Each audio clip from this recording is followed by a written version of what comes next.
Testing. Testing. Okay. Ooh. Actually, it looks like that's more solid. Nice.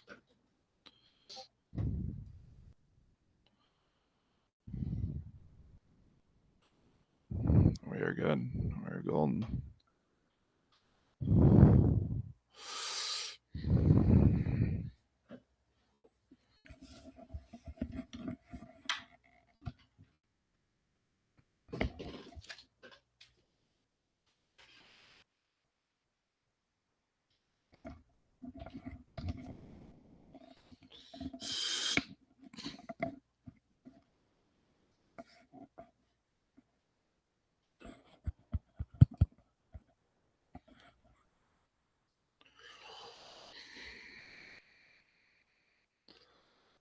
Hey, Rumble. Hey, YouTube. Hey, Twitch. Here we go, guys, with another one for you guys. We're live. So today we're going to be talking about RGT 85. Now, I was suggested this. It was in my comments. So I was like, you know what? Fuck it. We'll do a stream quick about this, or however long this ends up going. Prime, welcome. Testing 1, 2, 3. I can see that. I was just testing everything to make sure everything was running fine. It looks like we're running more than fine. We're running really well today. So it's a good day for a stream. So everything's running good. We're ready to do this. We're ready to nominate this. Hell yeah. Obviously you can tell I got Call of Duty in the background. It is a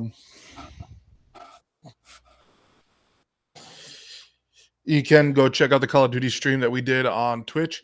It's also up on Rumble now too. YouTube, it is still scheduled out. It hasn't come out yet, but it will eventually come out. So let's dive into RGT 85.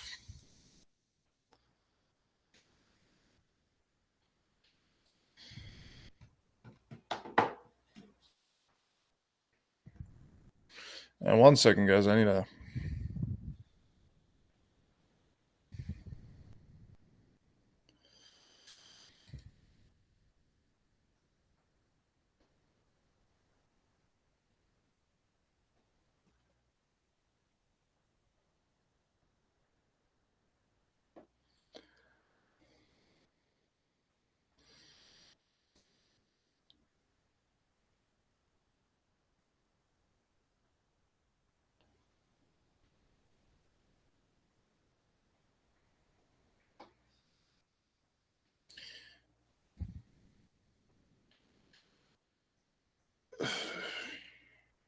So we'll go back to the last week. We'll watch a few of these videos.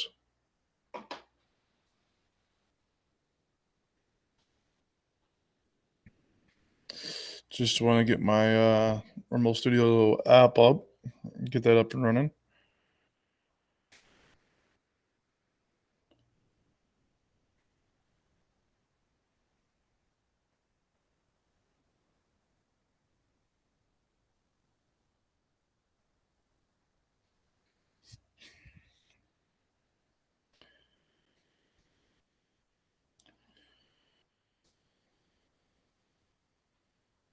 Okay.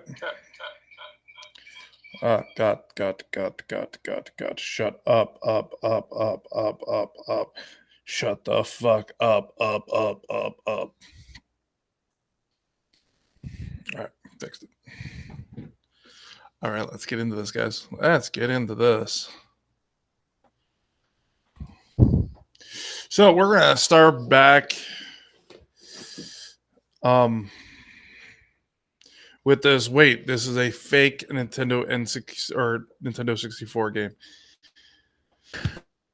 Retro video game prices have gotten out of control over the past decade or so, and there's really no signs of it slowing down. Like, yeah, you'll get a little fluctuation here or there on certain games or certain systems, but for the most part, you're not going to walk into a store and get a stack of video games for $5. You're not going to go to a flea market, come away with 20 games for $10. Like, those days are long gone. People know that retro video games are indeed a popular market and something that everyone knows that. That's okay. That's more of a no shit Sherlock situation. Everyone knows this. Anyone who pays attention, who isn't living under a rock, knows this. So I don't understand where you're getting at with this one. Thank you. people are willing to spend money on. When you look at Nintendo and their retro gaming lineage, the first 3 systems were cartridge-based systems. And I actually find it kind of interesting because we've been seeing a large increase in reproduction cartridges for Nintendo's games and Nintendo systems just kind of coming out of absolutely nowhere. And reproduction cartridges used to have like reproduction written on them and stuff like that, but now it's the Wild West and nobody really cares. They're making reproduction cartridges that are damn near impossible to differentiate from an original cartridge, especially when just inspecting it and not opening the board. I actually picked up this copy of Super Mario 64 because my cousin wants to play Super Mario 64 like she did when we were kids. I bought this for $20 instead of $50 that the average price of Super Mario 64 goes for. And I picked up a Nintendo 64 for her for like $65. So it ended up being cheaper than Mario 3D All-Stars on the Switch because that's going for over $100 nowadays. Thanks, Nintendo. You guys definitely care about us. But I bought this and I thought to myself, I wonder if there's a way to really tell this between an authentic cartridge. And wait, I have a question. Does he expect Nintendo, a corporation, to care about anyone but their pocketbook? A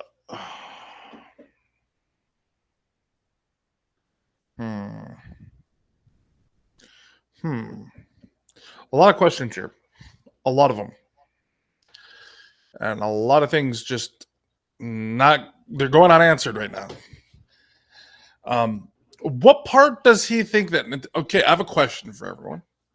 At what part does he think that a corporation like Nintendo, a multi-million, I believe, or it's billion-dollar company, is going to give a rat's ass about someone who makes YouTube content? Dude, they aren't. They really aren't. I also wanted to mention that I give him credit because this is more entertaining than some of the other content we've covered. And one other thing I wanted to mention. I wanted to mention this. So I know Cody Bell and Albert hate this guy so bad, and I wonder if it's because of how well his videos do, because he knows how to edit and they don't. Could be it. I think it's a jealousy thing, to be honest with you. But that's just me. Let's keep watching. That's the only thing I'm going to say about those dweebs. How this is kind of impacting the video game marketplace when it comes to reproduction cartridges of various Nintendo games. Now, obviously, if you have a high dollar thing, you know, a couple $100, $1,000, something like that, you're going to pop the board. But games that are $50 or less, are you really going to pop the board on this? Is there a way to find out if your cartridge is authentic without having to go through the hassle of opening it up? That's what we're going to find out in today's video. So if you're new to the channel, make sure you hit that subscribe button. Without any further ado, let's dive into the world of this counterfeit. Hate YouTube ads? You need this Chrome extension. I feel like I just found a Google cheat code. This Chrome extension lets you block ads or Nintendo cartridge and see what we can find out. All right, so here we have 2 copies of Super Mario 64 for the Nintendo 64. One is a player's choice copy and one is not a player's choice copy. Now, that will make for a few differences when it comes to, you know, the differences between these 2 games, but at the end of the day, they're both Super Mario 64. And I know upon first inspection, you're like, well, this is obviously, you know, the real cartridge here. It's got crappy writing and stuff on it. But just kind of imagine that this is a clean cartridge. You're at a convention because this is sort of, you know, something that is going to be like that, because when you're out in the wild at a convention, at a flea market or something like that, you know, you're not gonna be like looking for this copy. You're gonna be looking for the cleaner copy. You want the best copy that you can get. Now, upon first inspection, like, the labels are extremely similar. You do have the player's choice logo on the player's choice copy of Super Mario 64, but there's no indication whatsoever that this is a reproduction copy. You know, it looks just like Super Mario 64 for the Nintendo 64 would if you were to purchase it, you know, a valid copy from someone. Look at the cartridge shape and size and see it's, you know, it's pretty much 1-to-1. Even the feel of the cartridge is extremely similar. Now, I will say that this original cartridge does have a bit more weight to it, but the only way I really notice it is when they're both in my hands. If I pick one up and then I pick up the other, it's kind of like, oh, well, you know, they feel pretty similar. Of course, there's more writing on the back of this. That's how you had to do it back in the day. You know, you had to let people know this was your cartridge. What's the name on here? Tony Noah Aranda. Tony Noah Aranda, if you're watching this video, thank you for ruining my copy of Super Mario 64 that I now own. Now, looking at the back, you will notice that there is some differences when it comes to things like text, but that's just because it's the player's edition version. So, like, the copyright has been updated to signify that this is the player's edition of the game and stuff like that. But it's actually exactly how it would be on a player's edition cartridge. But I want to look at some other things on this as well, such as the embedding. You know, this is embossed with Nintendo on it. Very, very similar to how it is on this reproduction cartridge here. Like, you can see it's engraved on there, much like it's engraved onto this cartridge. So if it looks exactly the same, it feels exactly the same, how are you supposed to know? Because, you know, I get what you're saying. You're already typing it in the comments section because you're impatient. Oh, well, RGT. You're going to tell them to open up the board. You're going to tell them to crack open this and remove the screws and stuff like that. Why aren't you showing the differences between the board? Because this is a perfect game to where you wouldn't do something like that. This is not an expensive game. This is a $40 to $50 game, depending on cartridge quality, player's choice versus, you know, original non-player's choice. So this is a game that would be reproduced, because how many people are going to be checking the inside of the board on a copy like this? You know, on a game that's not super rare or super valuable. Sure, if it's a $300, $400, $500 N64 game, one of the few that are that high, then yeah, you're going to look at the board. But who's going to look at the board on these? Like, who?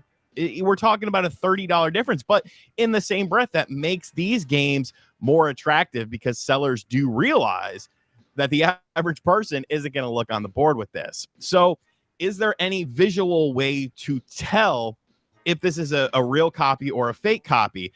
You know, the only thing I came up with was the colors, and I'm sure that kind of jumps out at you, and you know, you're not sure if that's just lighting or whatnot, but it's not. The colors are definitely a bit more faded on this reproduction label, and the reproduction label actually feels different. Now, I'm not sure if that's because of the paper that this seller used to do this, and I don't know if there's a similar, you know, sticker type that you can get that feels more like this, but this definitely has a bit of a textured feel to it, whereas this is very smooth. It doesn't have any sort of, you know, texture to it or ridges. It almost feels more like a sticker, whereas this feels like, you know, a little bit different than that.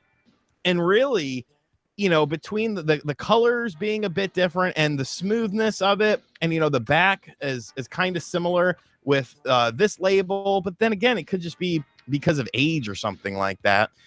But it's one of those things where it's like, it's very hard to tell. Honestly, it's very hard to tell, besides just the slightly faded, you know, label for the reproduction cartridge. It's tough, man. Like, really, the only way is to either be working with a seller that you trust, you know, having a torque spit so you can open this up and look at it if you're really anal about it. But maybe in the same breath, it's kind of like, well, does it really matter? You know, I guess if you're paying a premium price for a game, if you're paying $50, you want it to be the authentic cartridge. You want it to be what you are getting. But with you know, with it playing the same and essentially being the same thing, it's just how much work do you want to put into it? You know, you could think about it. You could set up at a flea market with a bunch of these, you know, reproduction cartridges and probably make a killing. You know, you sell for $10, $15 less than the guy next to you. Who's going to check this? Who's going to check the board of a Super Mario 64. All you have to do is, like, really, and I'm not trying to give you ideas to scam or anything like this. Put this in an N64, hook it up to a flat screen television and show it running, and have a price for the N64 and this cartridge. It sells itself. It sells itself. So, you know, reproductions, I like reproductions. I like them when they say reproduction on there, but these are getting so much better, man. It's getting tougher and tougher to find out if you have something authentic or if you have something that is a bootleg. So, you know, just look for little things. Look at the colors on the cartridge. Feel the cartridge. See if there's a difference, because beyond that, you're not really going to notice anything. You know, if it looks a little too pristine, maybe it is too pristine. But I hope that this kind of helped you out. I just kind of wanted to, you know, I'm not trying to bash reproduction cartridges, because like I said, we did leave a link to RGT 85's channel in the description of this stream. So if you guys want to go look at these, check these videos out yourself, you guys can.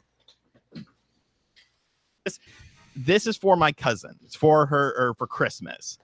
And she wants to play Super Mario 64. She doesn't care about it being a reproduction cartridge because it's going to work the exact same. So for her, this is perfect, and I save some money. But for the collector out there, you know, are you sure that all your N64 games are authentic that are in your collection? It's tough to tell nowadays. It's tough to tell. Let me know what you think of this in the comments section down below. Have you ever gotten a bootleg cartridge that you thought was an authentic cartridge, or I guess vice versa? I don't see how that would happen, but you know, stranger things have happened. And as always, guys, if you learned something, be sure to hit the like button. Be sure to share this video around. Let people know that the reproductions are getting out of control, especially on the N64. Well, I can assure you, I got a store I can go to that sells old games. So if I'm positive they're not selling bootleg games. But hell, maybe I'll buy her a little collection of bootleg N64 games, because I could buy like 3 of these for the price of 1 of these, and she could have multiple games. And as always, guys, thank you for checking out this video. Be sure to like the video, and as always, I'll catch you guys on the next one. Later. Do you remember the golden era of wrestling games on the N64? Well, they're back with a brand new book, The Art of N64 Wrestling Games. Revisit every N64 wrestling game ever released, both in the US and Japan. Hear stories from the wrestlers themselves who were involved in these games, and take a look at the mod projects keeping this community alive with this all-in-one full-color book. So head on over to Amazon to get your copy of the Art of N64 Wrestling Games book for just $19.99. If you're not down with the Art of N64 Wrestling Games book, we've got 2 words for you. Retro video. Okay. All right. We'll be nice. Okay. Now we're going to hear about his problem with the Game Award 2024 nominees, which I think we might cover that also.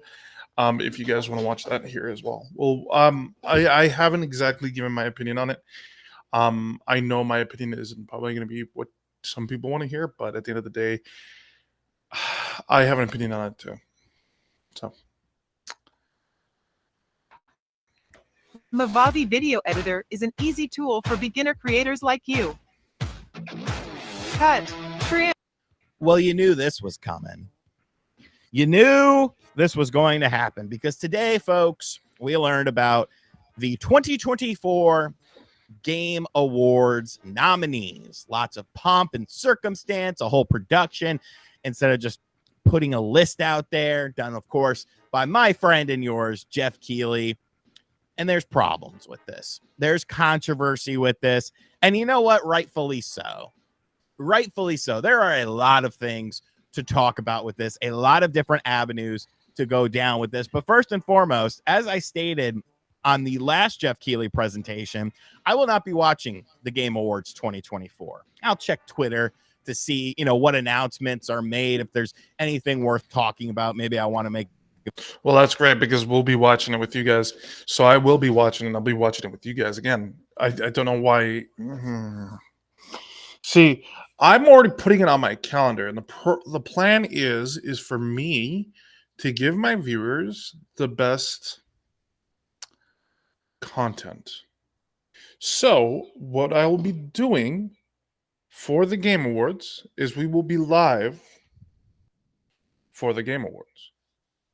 So, we'll have that scheduled all for you guys. A video, but I'm not watching the Game Awards this year because I think it's clear that Jeff does not respect your time.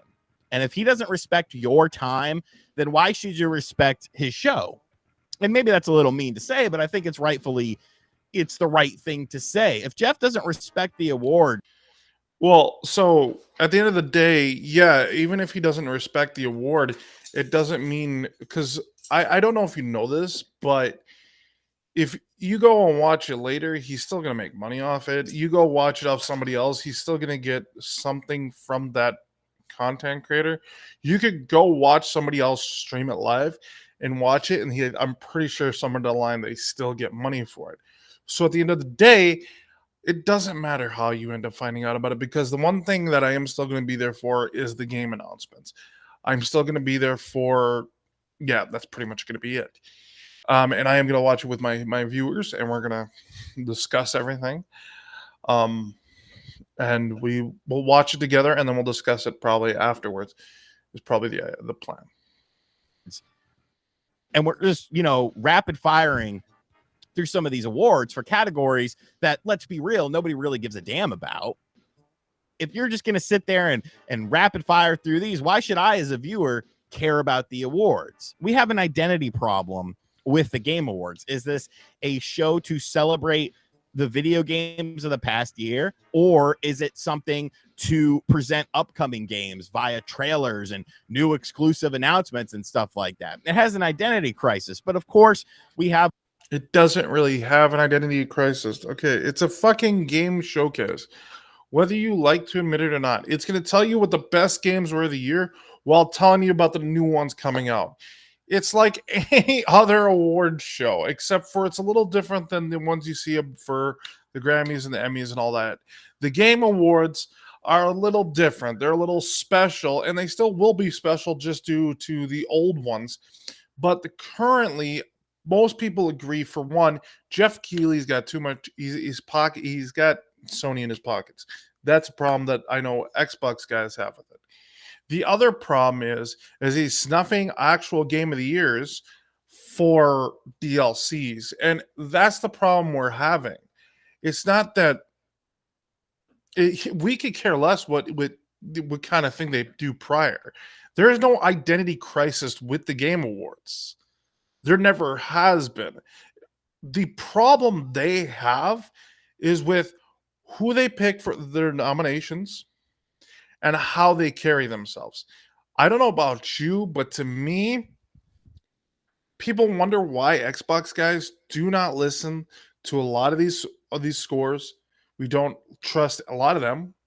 We don't trust the fucking scores. We don't trust the player count. A lot of times we don't even trust the reviews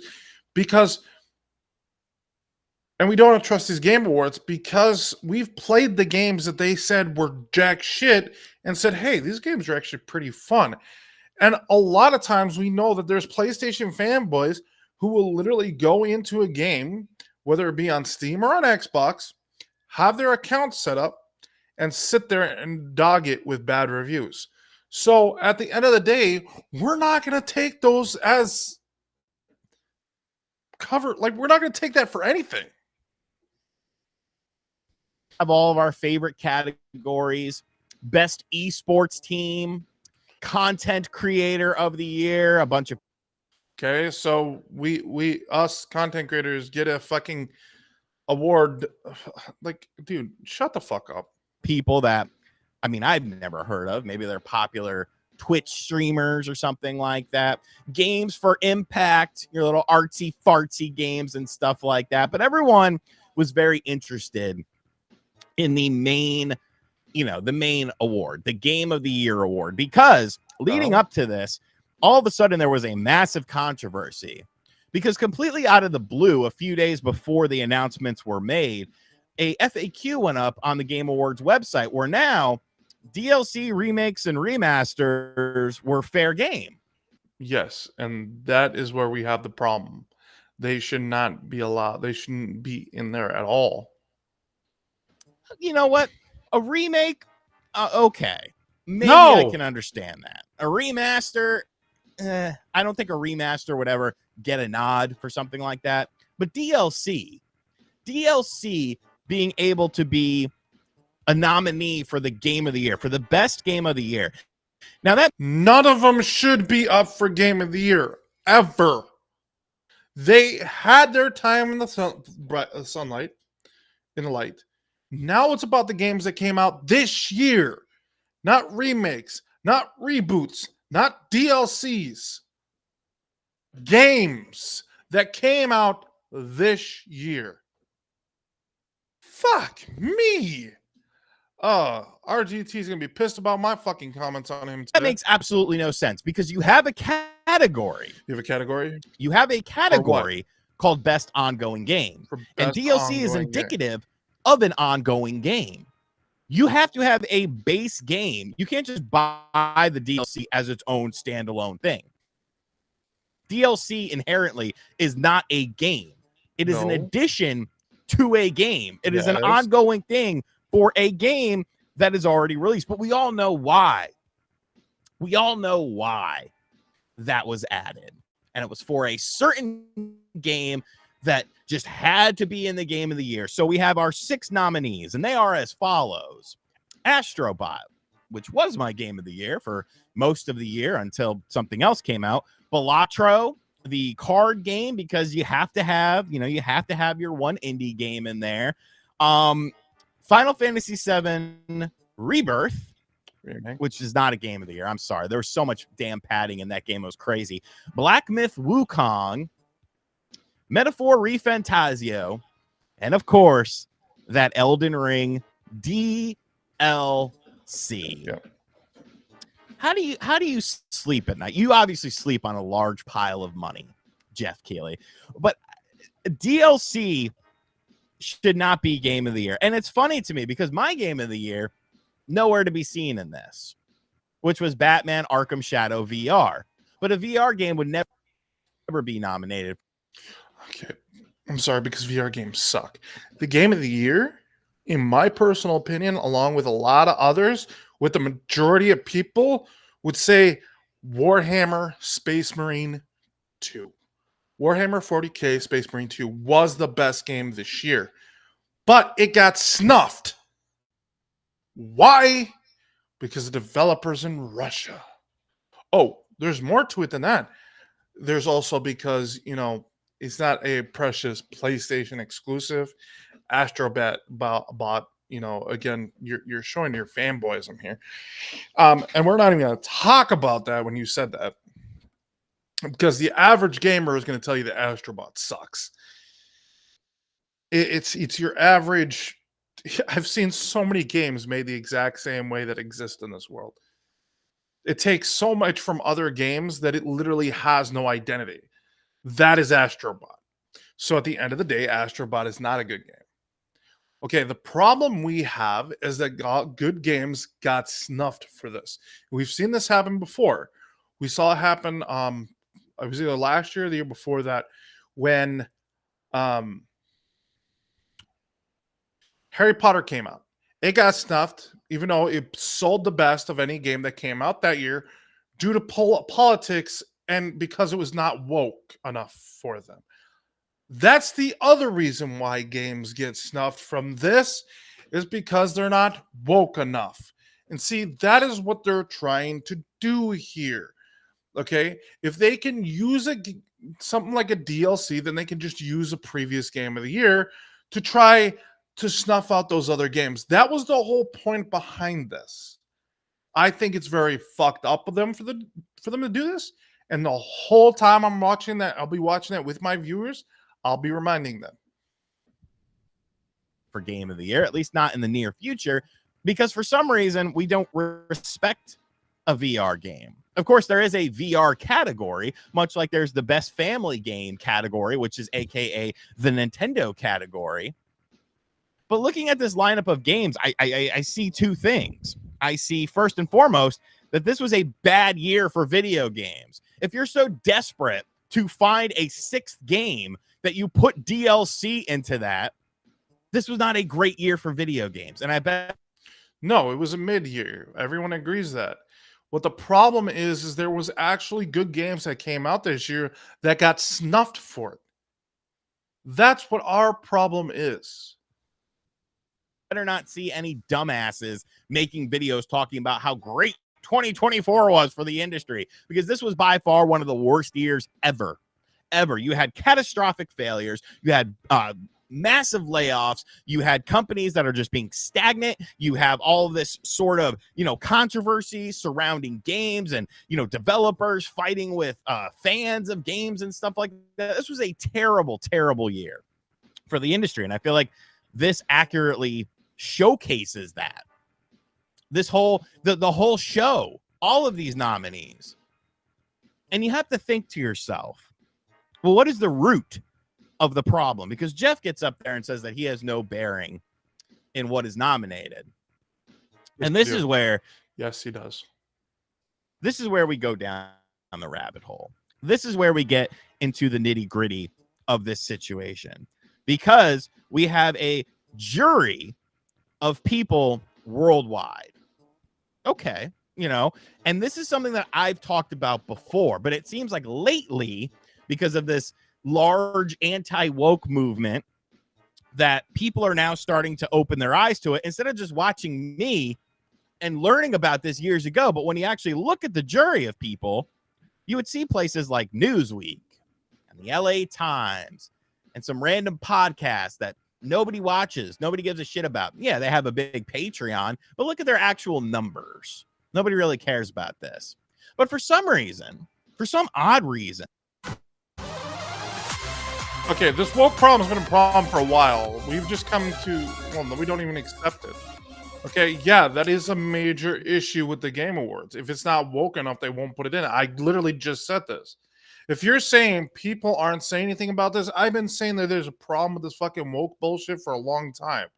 I had a fucking short that's fucking went viral where I literally told the world there was only two genders. To say that you're the only one fighting against this woke bullshit, dude, you are really high on yourself, aren't you? You gotta fix that, buddy. I get that you're a content creator because you do pretty well. That needs to stop. Just because you're a content creator doesn't mean you're better than anyone else.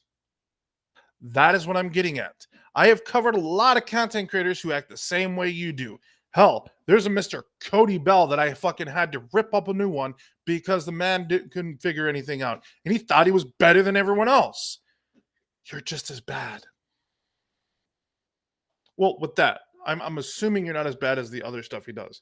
But you are bad enough where you think you're high and mighty. You've got this...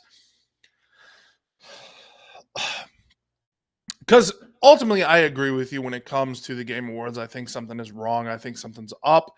And I think that if the game's not woke enough, they won't put it in. And if it's anti-woke, they definitely won't even give it a shot. And yes, this is a problem, but I've been saying it for a while already. The games I play don't tend to have very many woke things in them. And at the end of the day, I don't look at it that way. Like when I played Starfield, everyone was bitching about the fucking character creation. You know what I said about it? Okay, it's one part of the game. I don't get to see it ever again in that game. Okay? That doesn't bug me because then I can sit there and play the entire game without having these issues. Which is the whole point. Okay, you can't sit there and not enjoy life just due to the fact that things are changing in the world. Okay, the other thing is you got to understand that this whole thing is a trend. It's a trend. So at the end of the day, trends always die, and they're on their way out now. I think this trend is finally on its way out, which is great. But we just got to give it time. We got to be patient. It's not going to be much longer, but the whole woke thing will be gone. We already got our president in office. So things are going to change, buddy. And please, okay, again, do not think so highly of yourself. Do not put yourself above everyone else. You're not. No one is better than anyone. So when you talk about yourself in this light, it doesn't. Someone like me, who's a very humble person, who is never going to sit there and say the things you just said, I'm going to sit there and go, okay, you're a little fucked. You need a little help. And I'm going to tell you right now, what you said there tells me this man thinks he's better than everyone else. Bud, you're not. No one is better than anyone. Everyone makes mistakes. Everyone fucks up. The list of jury people was not revealed this year, even though every year past we have gotten information of who this jury is. Is this a jury of my peers, or is this just the same old freaking circle jerk of individuals that control the mainstream video game media? What it is it's the people that they're going based off of. No, it's not. It's not like mainstream media. That has nothing to do with it. God damn. Jesus Christ, I feel like I'm having to teach a child. Anyways, what it is, okay? What it is. Let me explain this slow for you so you can understand. You're saying here that it's this whole mainstream media. It's I guess you could say so, but it's not really. Because what it is, it's the people that write the articles. It's the video game journalists. Most of the video game journalists are so biased, it's insane. And so they try to push a narrative that just doesn't help anyone. It's the same narrative that the government's been using for a long time, which is to create division. Stop giving into it. Stop feeding them. That's all it is.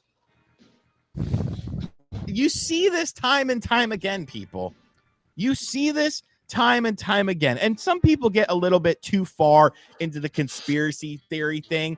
And, you know, you could do whatever. In my opinion, what it is it's a bunch of people that just happen to be friends because they're all within the industry and they don't like anyone on the outside questioning things or doing their own sorts of things. Because every time I question something, Yeah, they do that all the time. It's nothing new. it was a big deal. And people that I've never interacted with were dunking on me. And then you would look at who that individual is, who they work for, who they have worked for before. All of these people go from website to website to website. Oh, this website's laying off people. Well, I'll go work at this website. It's the same people. It's the same people always at the Game Awards. It's the same people always nominating things. And I don't think that is necessarily reflective of what people actually enjoy. No. Of what people are actually playing, of what people are actually thinking. And the problem is this is now viewed as like the most prestigious game award show there is. We're trying to trademark game awards. Okay. So let's take an example.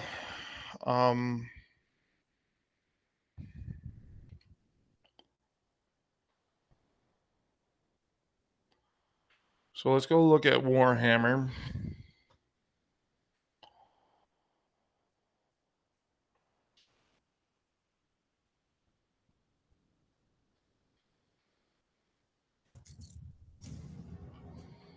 Greetings, Space Marines. On behalf of everyone at Saber Interactive.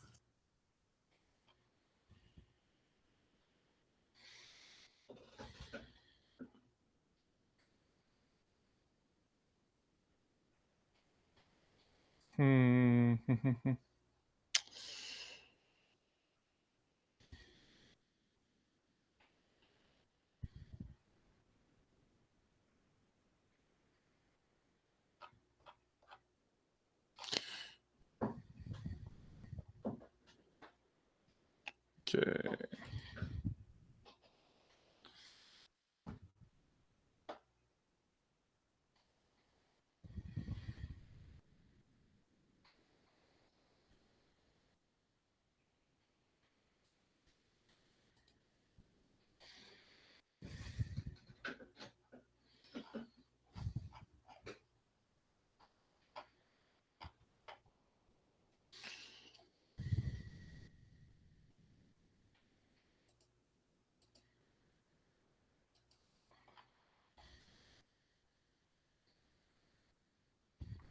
Okay, there is currently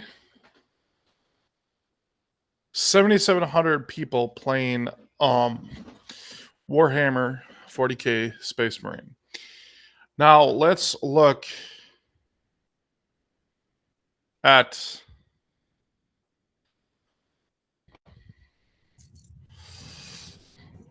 I'm not going to count it, but Of everyone at Saber Interactive and Focus Entertainment, we want to extend a massive thank you to each and every one of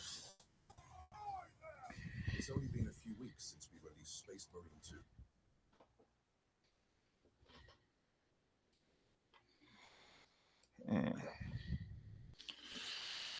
13,000 for Black Myth Wukong. The point I'm getting at is the game got snuffed. Okay, that should have been up for it because it really was a good game. And a lot of people didn't get to play it because it got snuffed for everything. You know, nobody cares about the DICE Awards. Nobody watches that. Nobody talks about that. It's Game of the Year from Jeff Keighley and friends. You need a more diverse panel of people than just an echo chamber. Because if you're in an echo chamber, you're only going to get the same sort of mindset. And that's how you get questionable. Watch me walk away, putting myself on display. 1, 2, 3 a day. I'm on my way, on my way. I'ma have you. Things and things that make absolutely no sense that end up popping up in these game awards. How many times have you seen a game that doesn't fit a category be in a category? And I don't think it's going to. All right, guys, we will be right back.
Testing. Okay, we're back up. Anyways, as I was saying, I don't think this guy actually, or RGT actually gets anything right at this point. Like, well, he's getting some stuff right. Like, I agree with him on some of the stuff. But at the end of the day, though, it's how he's carrying himself. That's my problem. It isn't what he's talking about, because I do see where he is right. But I also am going to call out his hypocrisies, and I'm also going to call him out where he fucks up. I don't know if he's going to like it too. It's going to get any better. And I know some people in the comments are going to talk about, Stuttering Craig and his Game Award show. And, I'm friends with Craig. I'm actually doing side scrollers in December. But I feel like that's such a big undertaking. And viewing his show, there are problems with that too. And I mean, maybe it'll get better in time and stuff like that. But I don't know if trying to be the complete polar opposite of the Game Awards is really the right move. Like you're trying to do everything that they do, in a 180 at the opposite end of the spectrum. And so you're going to attract, people who are anti-Game Awards, but you're not going to get people who might respect the Game Awards or watch the Game Awards. And I understand it's a massive undertaking, and that's no slight against Craig, but I see kind of issues with that. And maybe we'll talk about that when I do his show in December. But this is just, it doesn't represent the average gamer. It doesn't represent you or me. And it's a shame. It's a shame. And I think every year we stray closer to what this show should really be. And much like Xbox, there is an identity crisis with the Game Awards. It's fueled by money. Xbox has got an identity crisis? No, it doesn't. Oh my god, here's a fanboy just spewing out at you at this point. No, Xbox does not have an identity crisis. It knows exactly what it wants to do. It is selling you Game Pass.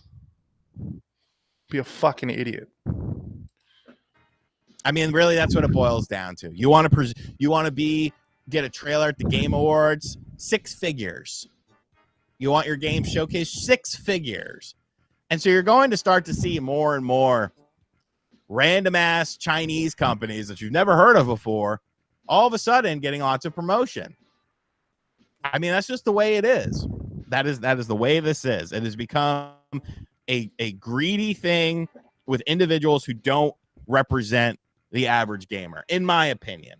And if anyone wants to, disagree with me, that's fine. This is just my opinion. But I see major problems with this show. And I think that this presentation, this revealing today, I think it shines a light on them. But let me know what you think of it in the comments section. In the comment section. And down below. Are you happy with all this? Are you cool with DLC? No, I'm not cool with DLC, but I had to call you out where you're being an idiot. And there's multiple times there. And I could tell you're a fucking fanboy. What you are a fanboy of, I don't quite know yet. We'll figure that out. I'm thinking your PlayStation.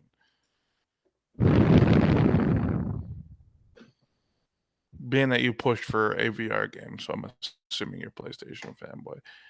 And Astrobot. That was the other one that kind of caught me.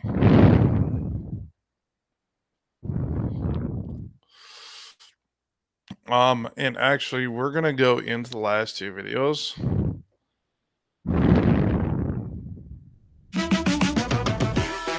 This holiday, get more gaming and more cheer. Switch.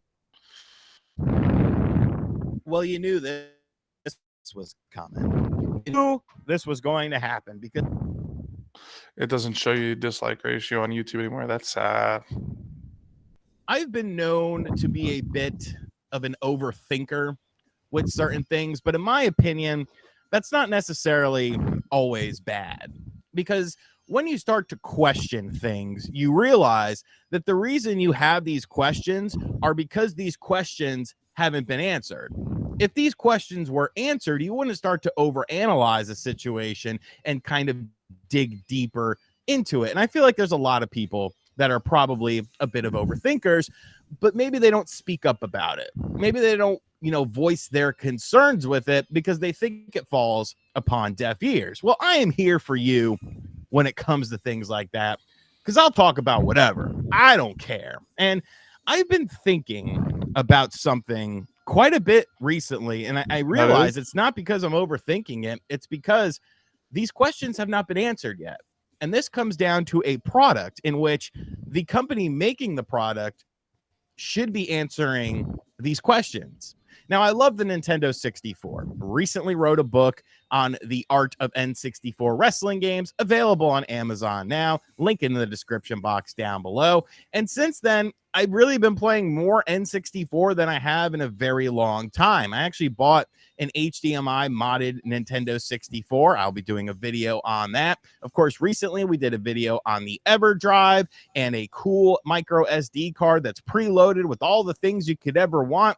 I've been really enjoying the library of this system, and we all know that Analog is making the Analog 3D. The pre-order window already came and went. And I'm sitting here thinking to myself, it's been like 3 weeks. It's been like 4 weeks, somewhere around there, since we gave Analog money for this product. And I still have so many questions that haven't been answered with this. Now, obviously, I've had issues with Analog before in the past. I've called them the worst company in retro gaming, strictly because I felt like they never updated things as far as their policies were concerned when it came to ordering their products. It was a shit shoot if you wanted to buy something that was Analog related that was going up for pre-order. And then a couple Okay, so this is really going to be 11-minute video of you just bitching and moaning. of months later, you'd have some crazy variant come out and it would be all of a sudden in stock. And it's like, well, why did you make such a big deal about the pre-orders then if you've probably had these sitting around and you just threw a different casing on them? But with the Analog 3D, I give credit where credit is due. The process was actually very easy. They were up for a pretty long time. And this is something that's very cool. You know, the first real sort of clone console that's an FPGA console for the Nintendo 64. But I have questions that have not been answered. And if you are shipping in Q1 of 2025, there better be some answers to these questions, or else they're just going to permeate throughout the video game community. I don't know if you went on some obscure retro gaming forum and answered these things for people, but I haven't seen anything. And I like to dig around those from time to time, even though they absolutely hate me on most of those. I don't know why. I'm a pretty nice guy, but You're a dick. You just said you're a pretty nice guy. I'm going to be honest with you, RGT. First off, you are very high on yourself for no fucking reason other than you just are high on yourself. And I think that you need to sit back and think about it before you open your mouth. Something you don't do. You come off as someone who thinks you're better than everyone else. You're a dick. You're an asshole. Just accept it. I'm an asshole too. But except for the fact that I do not think I'm better than everyone else. you know, this is a 4K resolution, 10 times the resolution of the original N64. Bluetooth, LE, dual band Wi-Fi, a new operating system, engineered entirely in FPGA, no emulation, which, I mean, technically FPGA is kind of a form of emulation, but it's just the most accurate that there is, whatever. But 4K resolution, 10 times the resolution of the original N64. What does that mean? What does that mean? Does that mean that this is being upscaled internally, internal upscaling of the image, or you're just emitting the image via 4K? How is this going to be different? Have you ever tried to visit a website only to have like 90% of it taken up by ads? Pi.org is a web browser extension that lets you Marginally different than something like, Okay, first off, when they say that they're upscaling it, half the time it's not actually upscaled. So a lot of times it's coming in at 4K, but it really isn't 4K. Unless the game has been remastered to modern times, they cannot upscale it fully to 4K. So it's just going to be an upscaler, which means it's going to be pushing the graphics farther than it really is. It's still going to look like it did in the 90s. like an HDMI modded Nintendo 64. Now, my HDMI modded Nintendo 64 was the cheapest one that they make. It only outputs to 720p, but it still looks damn good. What's the difference going to be?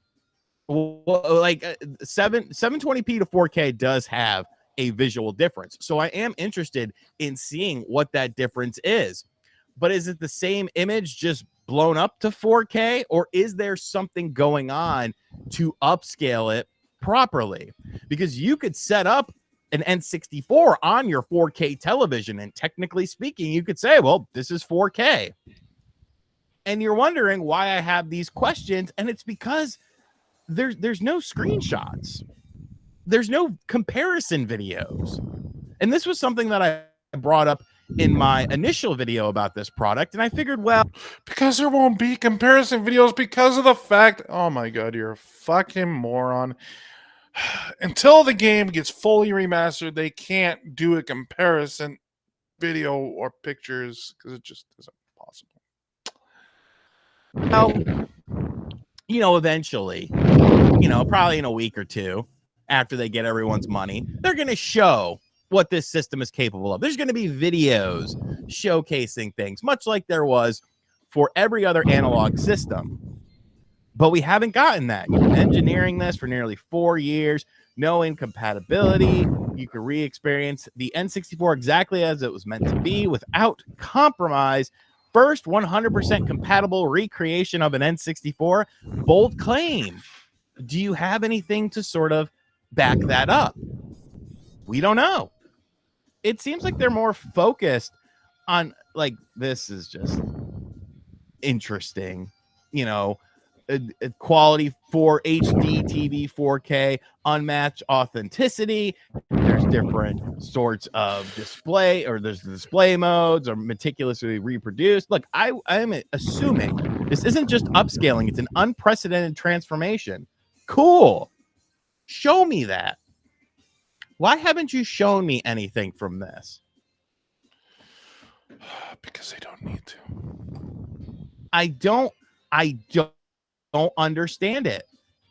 I don't understand it. You're showing a bunch of games here with the Nintendo seal of quality removed. Very, very clever. But you could take the time to have this rendered out, but you couldn't take the time to show me a video. You can't take the time to show me the operating system running in a video. And I could see very, very small screenshots of gameplay with literally one thing highlighted and the rest not. But you could show me all the Wi-Fi settings and the different Bluetooth settings and stuff like that. Like, that's cool. You don't have to show things like that.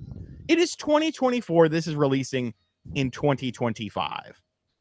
We understand that this will probably have Bluetooth compatibility. I don't need to see a million things about your operating system when you could have just shown it in a video. Well, because the operating system of a console is very important. Jesus fucking Christ. And the video should be showing gameplay as well. They never show any gameplay. Is this going to work with an EverDrive? Do we know that? Because that hasn't been mentioned either. You're saying 100% compatibility.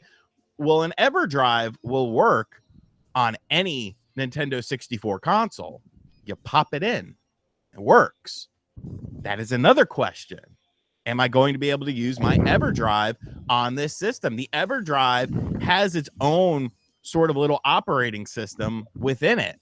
Is that going to be compatible with this system? Why haven't we seen... Probably because it's built in. Any gameplay? Why haven't we seen any screenshots, comparisons? Why do we have to ask these questions? Why have you not given any further updates since the pre-order window and taking people's money? I'm not saying that you need to show everything with this system. I'm not saying that you need to... Kind of are, dude. You're kind of being a dick about it, too. Jesus fucking Christ. Show every game with this system. But you obviously like GoldenEye, because that's what you show here, and that's what you show in these screenshots here. You can't give me a 30-second clip of GoldenEye. And I know some people have said, well, Nintendo might go after them. First off, for what? Like, you're just playing a game on a system. They're not going to go after them. Second, and most importantly, there are other Nintendo 64 games that were not involving Nintendo. There's this thing called third-party games. Yeah, but Nintendo still has certain rights to those because they have the Nintendo logo on it. But the Nintendo games themselves could be running into an issue. There's a lot of problems that could be happening with this console just due to the fact of fighting with Nintendo. I don't know if you've been paying attention, but emulation companies have been being attacked by Nintendo on a regular basis. So someone who's coming up with an emulation like this runs a chance of being shoved into the ground before they even get out due to fucking Nintendo. Okay?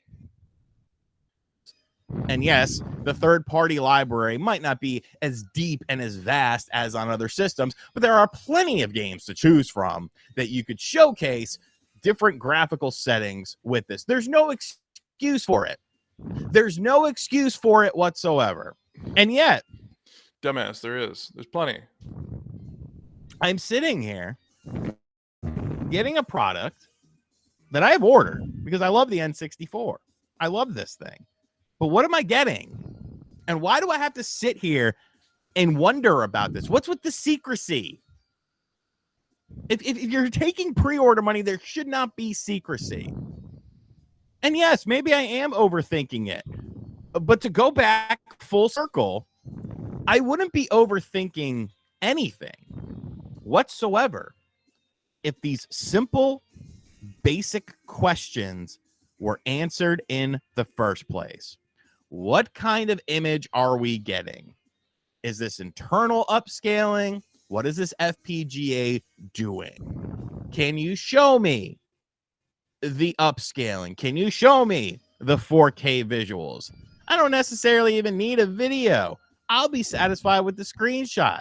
Can you tell me if an EverDrive will work with this? Why do you see more concern about talking about the Bluetooth capabilities than basic things as far as how this system will work? Because the average person figures that they've got the basic shit already installed. I don't know. And they've already got my money, so it doesn't matter. But I am curious about this. Because what if this is a bit of a disappointment? Well, You got to imagine people are creating images in their head. You're talking about upscale. This is more than just upscaling. This is a revolution. Okay. Well, now people's expectations are going to get high. They're going to get really high. And the fact that you haven't shown anything to counteract those expectations, could there be a lot of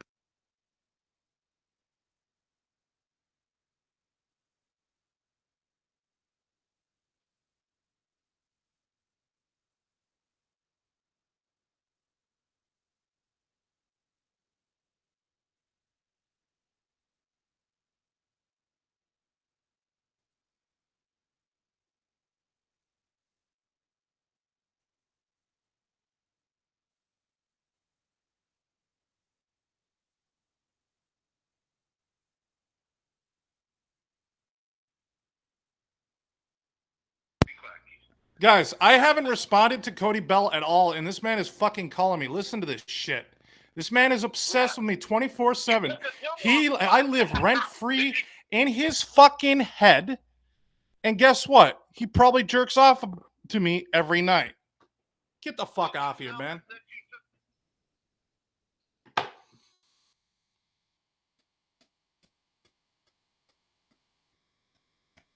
All right. We're going to block that number, guys.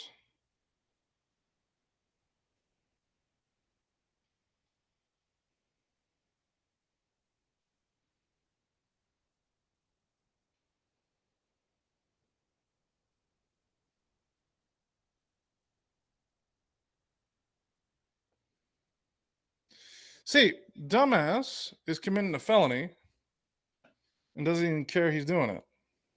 And his friends are just enabling it. Hey, whatever. people that are disappointed because you couldn't take the simple task of just showcasing something? I don't know, man. Look, I'm just sitting here asking the questions that you're thinking. Let me know in the comment section down below, though. Is this just overanalyzing, or do you think that these are valuable questions that for some reason haven't been answered? And if so, why do you think these questions haven't been answered? And as always, guys, thank you for checking out this video. If you are new to the channel, make sure you hit that subscribe button, like, comment, and share. Hit the bell as well. And as always, I'll catch you guys on the next video. All right, guys. That was really good. Thank you. All right. Well, no, it wasn't good. It was shit. God damn. Now I got my fucking brain all mixed up. All right. He says chat's dead, but I see it going fine. So I don't know, man. Because we're not bringing up the PSG, they want to fucking just say, "Oh, your chat's dead." They want to fucking call me and obsess over me 24/7. Like, you think I give a fuck what you have to say, dude? I don't. I could give a rat's ass, to be honest with you. And I don't care how it does live. He hasn't figured that out either. As long as a lot of people end up watching my streams later, and they won't. Most of the time, people will come. If they're going to come live, they're going to come for the scheduled one that's on Friday. That's what they're going to do. They aren't going to, a lot of times, they don't sit and watch the live streams that I do during the week because I don't expect anything out of it. Yeah, there's going to be views for the ones that's scheduled every Friday, but that's the only one I expect views out of for a live stream. At the end of the day, I just want to give you guys content. I just want to make things for you guys. You think I give a rat's ass what Cody Bell thinks? I'm not even going to watch what he's fucking making right now because I could give a rat's ass. I'm not responding to you, dumbass. Keep calling me. Keep harassing me. I'm not going to respond to you, dude. You ain't worth my time. You and RGT are exactly alike in some ways. You both think you're better than everyone else. And I know you don't like that one.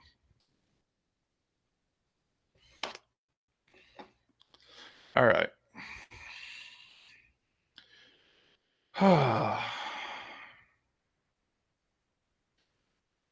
Are you complaining about Flight Simulator?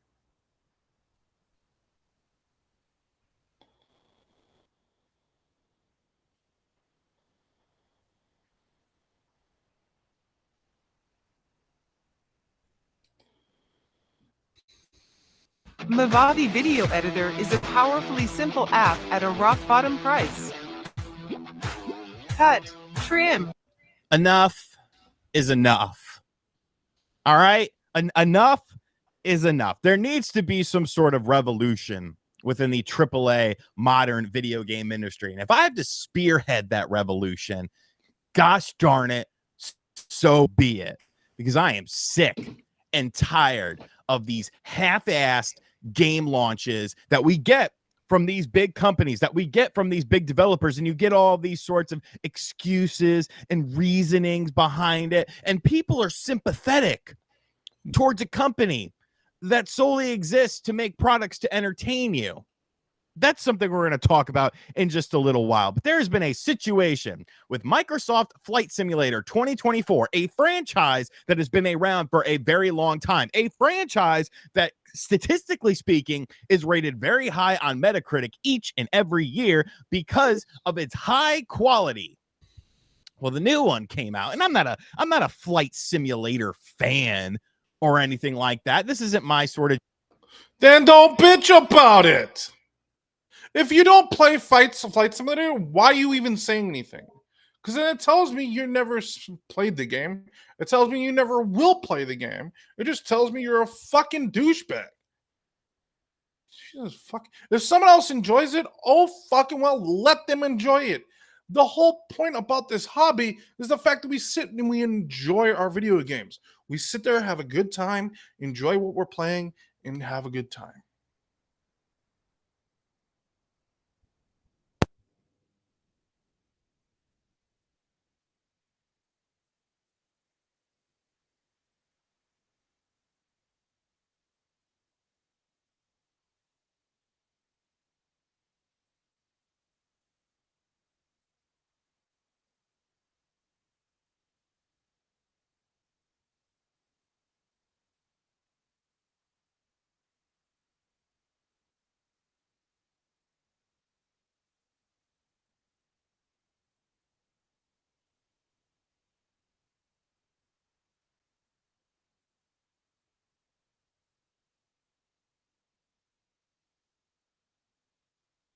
No, you think you're better than everyone. Yes, you do. No one is better than anyone, dude. Grow the fuck up. Act like an adult. Not like a child. You act like an adult. You're the one that's running. Why are you always running, Jeff? Because I moved on from you, dumbass. No, you haven't. Yeah, I have. How many times have you said that and you keep on coming back? Who's calling my personal fucking cell phone? Me. Because why? Because it's harassment, because you don't give a shit, you don't have morals, you don't have values, you're a piece of shit scumbag. Get the fuck off my phone, or the felony's going to get worse. The more you call, the worse it's going to get for you. Yeah. You do know some of it could end up being prison time, and we all know you wouldn't last a day in prison. You'd probably get raped in the ass, boy.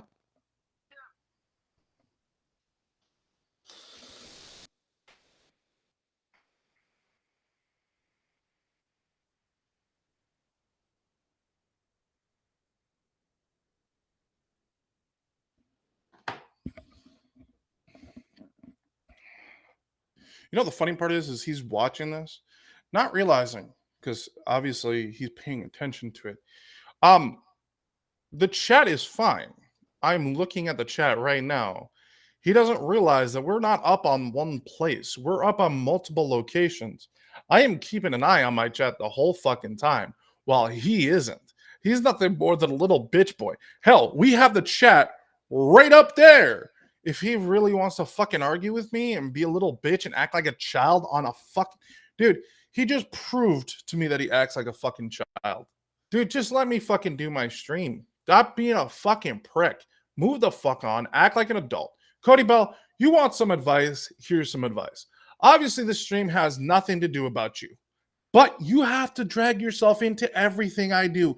You obsess over me 24/7. I'm pretty sure you sleep next to Angela thinking about me, jerking off to me. When you're having sex with her, you're thinking of me. It's fucking disgusting, but I'm pretty sure that's what you do at this point. You obsess over me 24/7. I start moving on. You keep dragging me back. I move on. You call my personal phone. Dude, I'm not even responding to your fucking stupid streams or videos because they're dog shit. You don't know how to make content. All you are is you act like you're a fucking gatekeeper of fucking YouTube, but you definitely aren't, buddy. I'm sorry, you're not. Okay? And you never will be. Okay? And we all know you kiss YouTube's ass. I don't. There's a huge difference there. I don't kiss corporate ass. You obviously do because you kiss both YouTube's and PlayStation's ass. But that's beside the point. You think PlayStation can never do no wrong. You think paying $800 for a console is perfectly fine. But the rest of the world tells you to go fuck yourself because we don't want to pay $800 for a fucking gaming console because that's pointless. I don't know about you. You're a fucking sheep. You're a simp. You're a little bitch. And I know you're watching this and you're having a good time sitting there thinking, oh, I got him. When in actuality, you don't. You realize I'm keeping track of how many times you call me. And when that investigator calls me, I will literally notify him. Next time I talk to him, I'll tell him how many more times you've called me. Which will be tomorrow because I have to call him tomorrow anyways.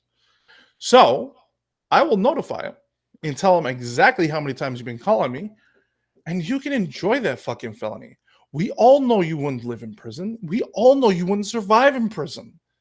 You would probably become Bubba's bitch. Stop making it so that's where you're going to go, dude. At the amount you're doing is not only a felony, you could go to prison, dude. I'm trying to think of your family here. What is your family going to do with you in prison? Huh? Did you ever think about them? Oh, that's right. You only think about yourself because you're a very selfish person. You think you're better than everyone else. You act like you control everything, that you have a control of what I do on a regular basis. You know what? Fuck you. No one gives a shit about you, Cody Bell. No one. Let's move forward.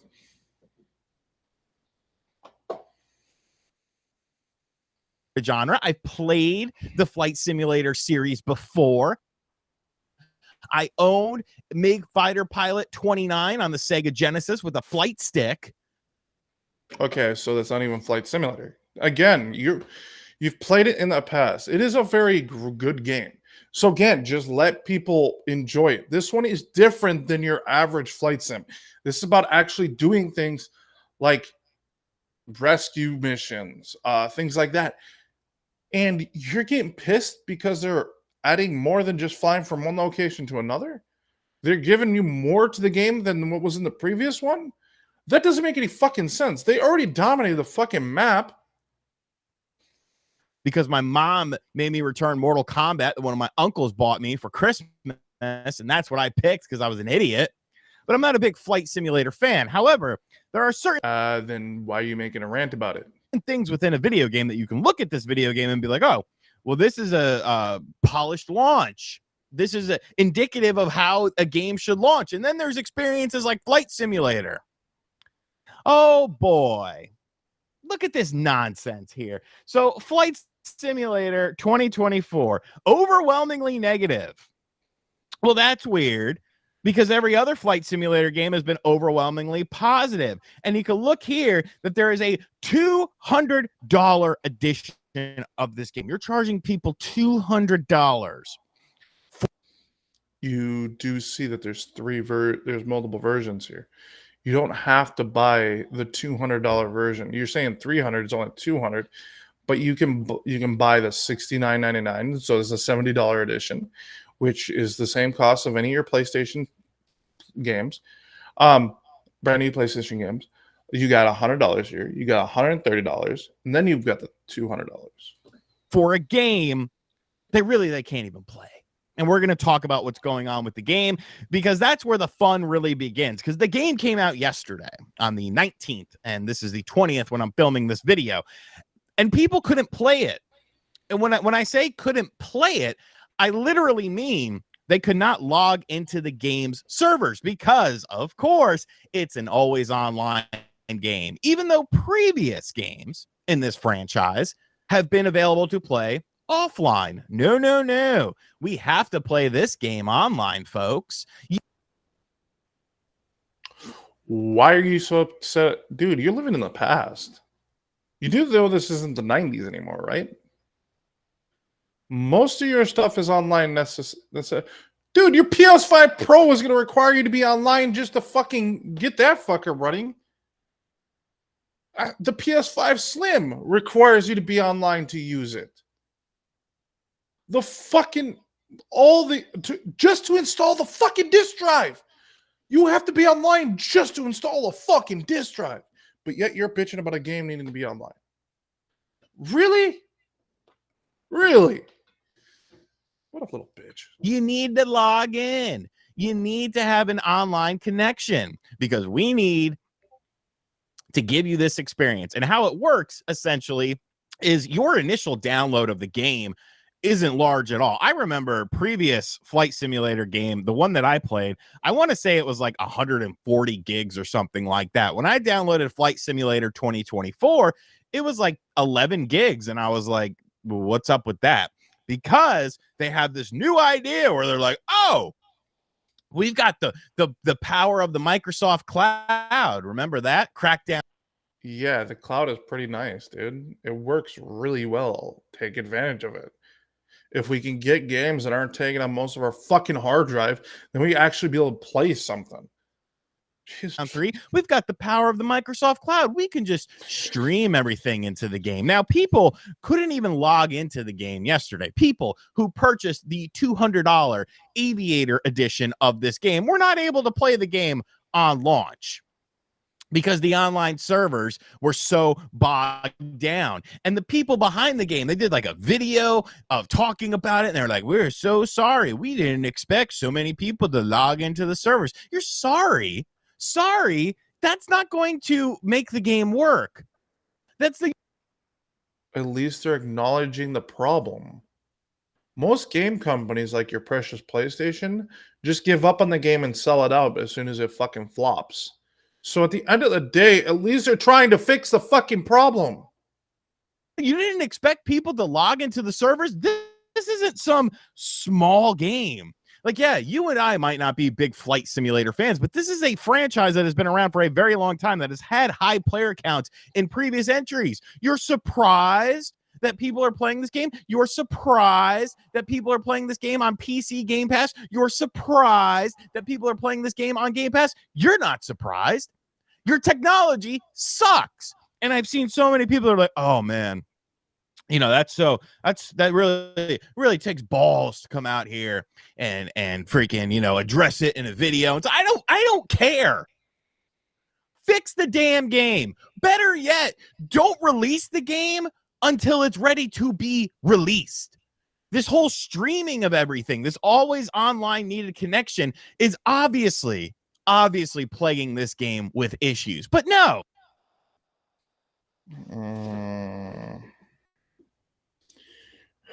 I feel my brain cells dying. I really do. Have you been paying attention to anything that's been happening as of lately? Just because it needs to be online is fine. I don't care. It doesn't bug me. They just shrunk Flight Simulator, which is a massive fucking game, down pretty small, which is nice. And to add all into it, they give you more to do in the game. Okay. You're bitching because they have a bad review score. We've told you guys multiple times, most Xbox guys do not care about those review scores. Do you know why? Because there's a lot of PlayStation fanboys who go in and just put in bad reviews to make it look bad. They do this shit all the fucking time. That is why we stopped believing any fucking review score. We don't even listen to our own games review scores. We're just going to try and fix it. And I'm not saying that they can't eventually fix it, because I'm sure eventually they can. But when you scroll down here and look at these reviews, people can't get into the game. Buggy and unfinished. Sure as heck not yet anyways. Never got to play the game as it took most of the day loading. 11 hours of playtime, and I haven't seen the inside of an aircraft. These are people who bought the game. This person has the game for almost 12 hours and was never able to get inside of the aircraft. Worst login ever. Can't even get into the game. Not ready. Unloadable and playable. I think you meant unplayable. I have now around 10 hours of gameplay. Can't get into it. Now you get into it. So what happens if you actually get into the game? What happens if you're actually able to get past the loading progress because of the fact that you basically are sitting there at a loading screen waiting for the game to accept you? Well, folks, because I do due diligence on this channel, I check out things on this channel. I'm not just going to talk willy-nilly about something that I'm not familiar with. I went ahead and booted up Microsoft Flight Simulator 2024 on my Xbox today. I did not try it yesterday because I knew that wasn't going to be a pleasant experience, but I downloaded it and immediately I saw problems with it. The map, you have this overall map of where you want to fly. You pick like your takeoff point and your destination point. The map has to be the laggiest thing I've ever seen in my life. I'm on a wired internet connection. Don't talk to me about internet connections and stuff like that. I know sometimes, you know, I have issues when I'm down in the basement, but I'm upstairs. I'm logged into my router.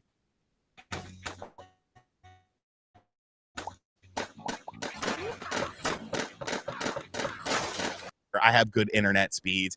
You hit the control stick, and then like 2 seconds later, it finally recognizes what you're doing. There's no precision to it whatsoever. I managed to get into a game and fly around, and I was like, something feels off about this.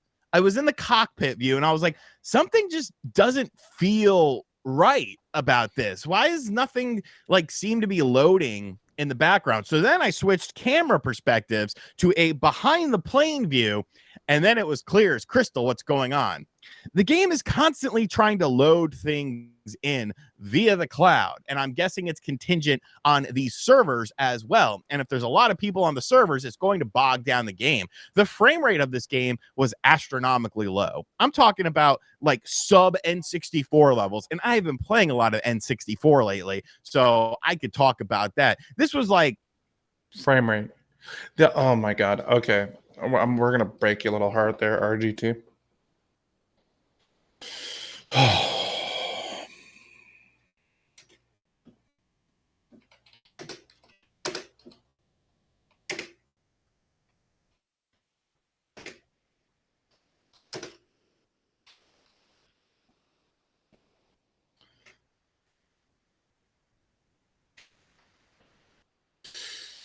Okay, so the Nintendo 64 was capable of frame rates from 20 to 30 frames per second.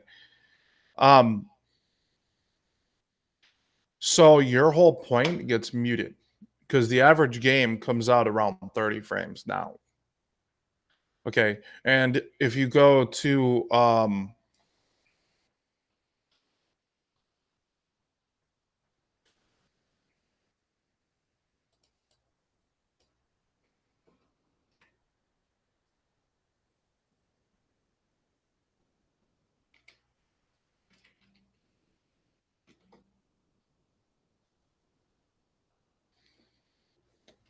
and then if you go look at Nintendo, it's the okay.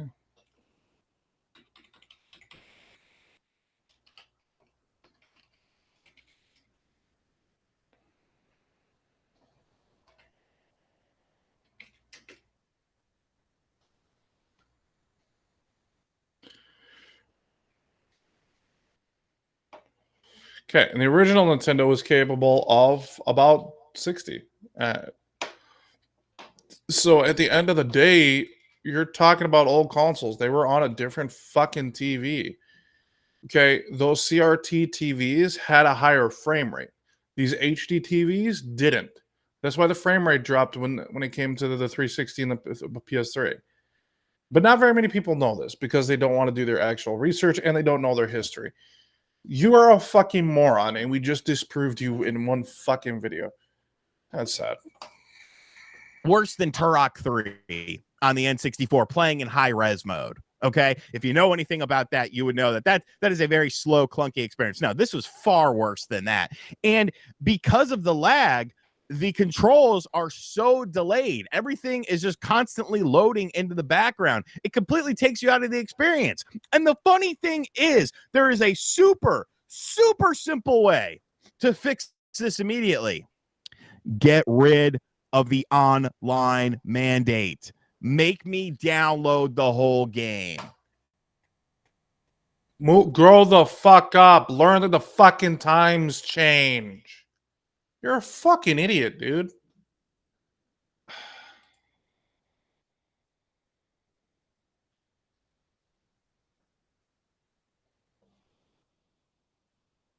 Like, seriously. Dude, you realize what today is? You know what year it is? It's 2000. The year is 2024. Is it 19? I'm assuming. Oh, let's go with 96. Is it 1996? Question: is it 1996 or is it 2004? To me, I think we're in 2004. You might be still stuck in the 90s, but the rest of us aren't. I think you just have bad internet. Just accept it, dude. Even if you live out in the sticks, you can get fucking good internet. You can get fucking Elon's internet now. Like, come on. If it's 200 gigabytes, who gives a shit? As long as the game plays good, people are not going to care. But yes, people are going to care because we don't have room for anything else. You're a fucking idiot. Jeez. You realize that our hard drives only have our SSDs only have so much space for the games. So at the end of the day, we are trying to enjoy our games. We can't enjoy our games if we can't enjoy our games.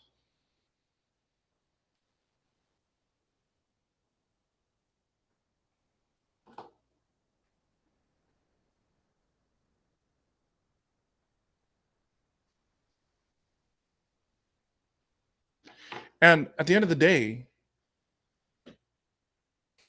just grow the fuck up. Like, seriously. Like, you think I give a fuck what you say? At the end of the day, I'm going to look at a game and say, how much room is it going to take on my fucking console? If I play this, am I going to be stopped from playing another game? Okay, like right now, I've got fucking what? I got Call of Duty Black Ops on my hard drive. It's about another 100 and some gigs. I've got Warhammer 40K Space Marine. That's another 100K. I've got Avatar Frontiers of Pandora. That's another 100K. That's over 100K. Again, all this add up.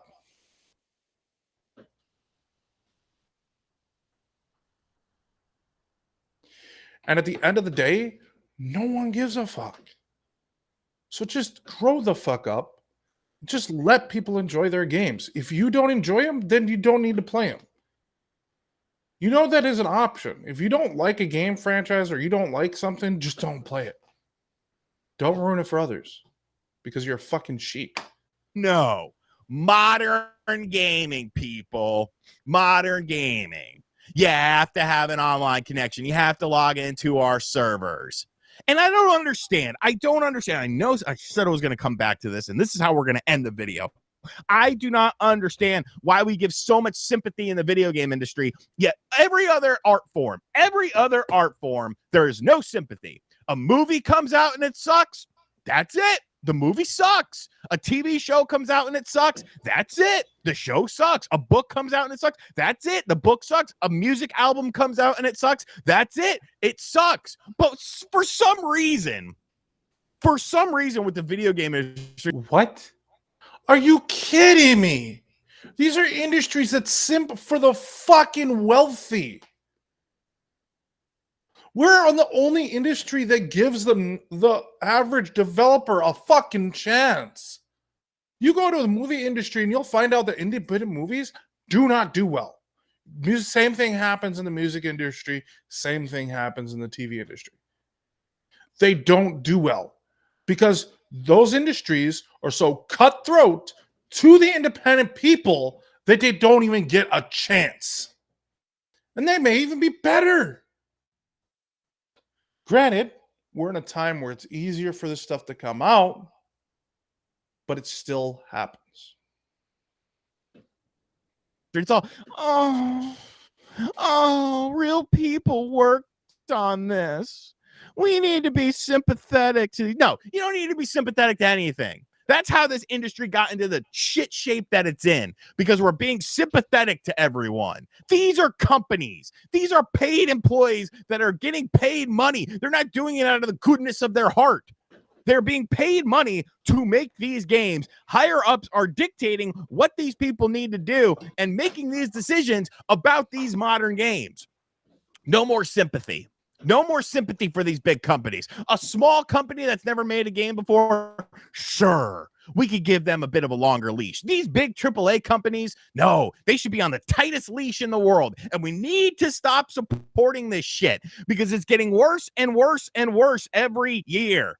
Things are not getting better because these companies are realizing the things that they can get away with. Buggy launch? Who cares? Can't play the game? You paid $200 to play the game? Who cares? You say people don't criticize in this industry. Do I have to remind you about Concord? Yeah, Concord, the game that came out over the summer. What happened to that game? It's no longer around, is it? People criticize games, all right. Concord isn't even around anymore. We'll fix it. Don't worry. Wait, what about Redfall? It happens. We criticize where criticize is deserved. We don't where it isn't deserved. They're using new technology in gaming that does not exist in anywhere else in gaming. Give them a little fucking slack. They're still learning. Fucking A. These fucking people do not understand how modern game works and how technology works. Worry. No, you know what? You fix it before it comes out. This industry sucks. The only freaking industry in the world where there's so much sympathy. Then to stop being in it. You can always leave. If you don't like it, just get the fuck out. That's what I got to tell you there, RGT. If you don't like this industry, get the fuck out. That's simple. For the people that are making stuff that we are paying money for. You're all, I don't understand humans. I don't. I do not. Let me know in the comment section down below what you think about this. As a final aside, I did crash my plane into a pixelated tree and it was upside down. And the lady was yelling at me, telling me to pull up. I couldn't really figure out how to reset the plane. So I quit and I uninstalled the game. And as always, guys, thank you for checking out this video. Because you suck at gaming. Just get the fuck out of the industry, dude. If you're going to bitch about the industry, get the fuck out. It is not that bad. There's a lot worse industries out there. Okay? You got to give them credit where credit is due. They're doing things that other game companies don't want to do. Decreasing the size of fucking games. I don't know about you. Have you seen the total size of fucking Call of Duty? They need to start either compressing these files or finding a way to make these games smaller in size.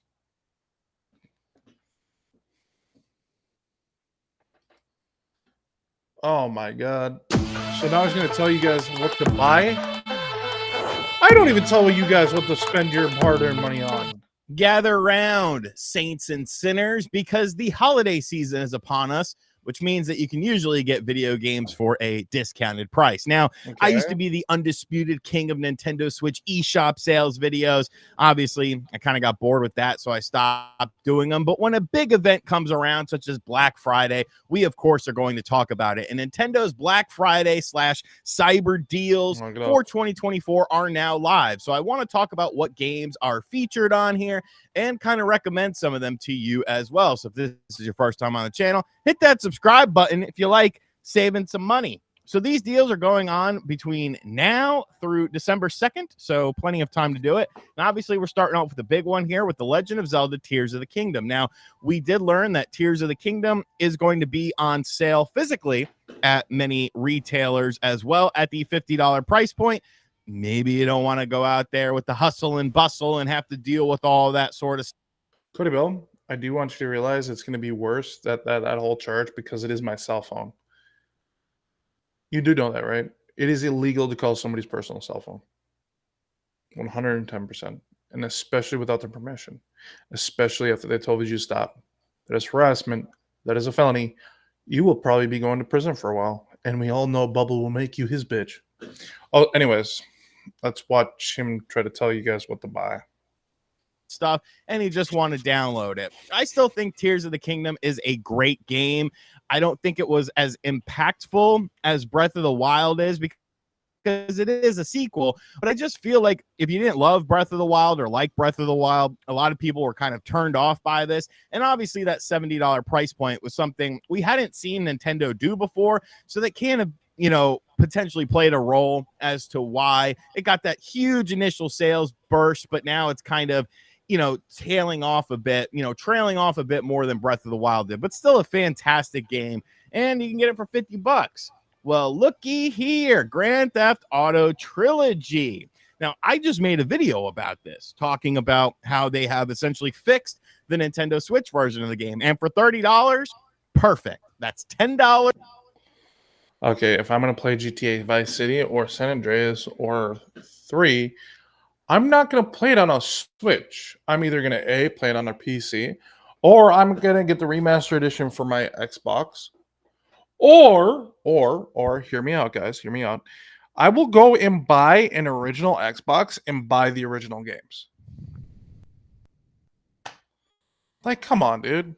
A game, and that is a perfect price point for this game. They have definitely redone a lot of the things in there. Still not a perfect experience, but it is a hell of a lot better than it was initially. And after the first subsequent patches, they've redone the lighting. They fixed a bunch of bugs and glitches. There's a bunch of different graphical things going on as well. There's now gyro controls in all 3 of the games. Just a great deal. You know, I really am impressed with the amount of work that they put into this new patch.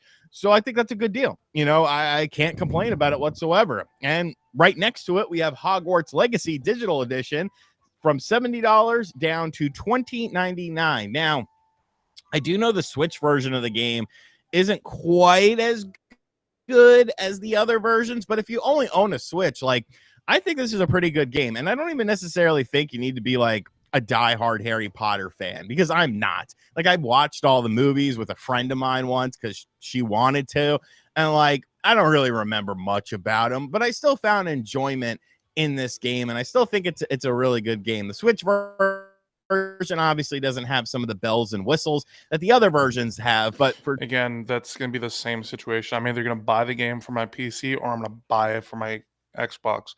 Why would I buy it for my Nintendo? Dude, stop telling people where to spend their money. You're just trying to simp for a company that really doesn't know you exist. $21, like, it's a pretty big download. Make sure you got space on your SD card, but I think that's a pretty good deal. Unicorn Overlord is down from $70 for the Monarch edition to $41.99, or you can get the base edition of the game from $60 down to $35.99. Unicorn Overlord is probably one of the games that time has kind of forgot in 2024. A super fun game, a really good looking game, and I really like the strategy RPG elements that it brought to the table. I made a video about it that was a sponsored video, but I thoroughly enjoyed my time. You were sponsored. You were paid by him. You were fucking.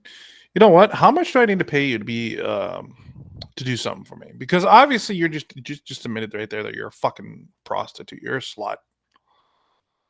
You're a content slut.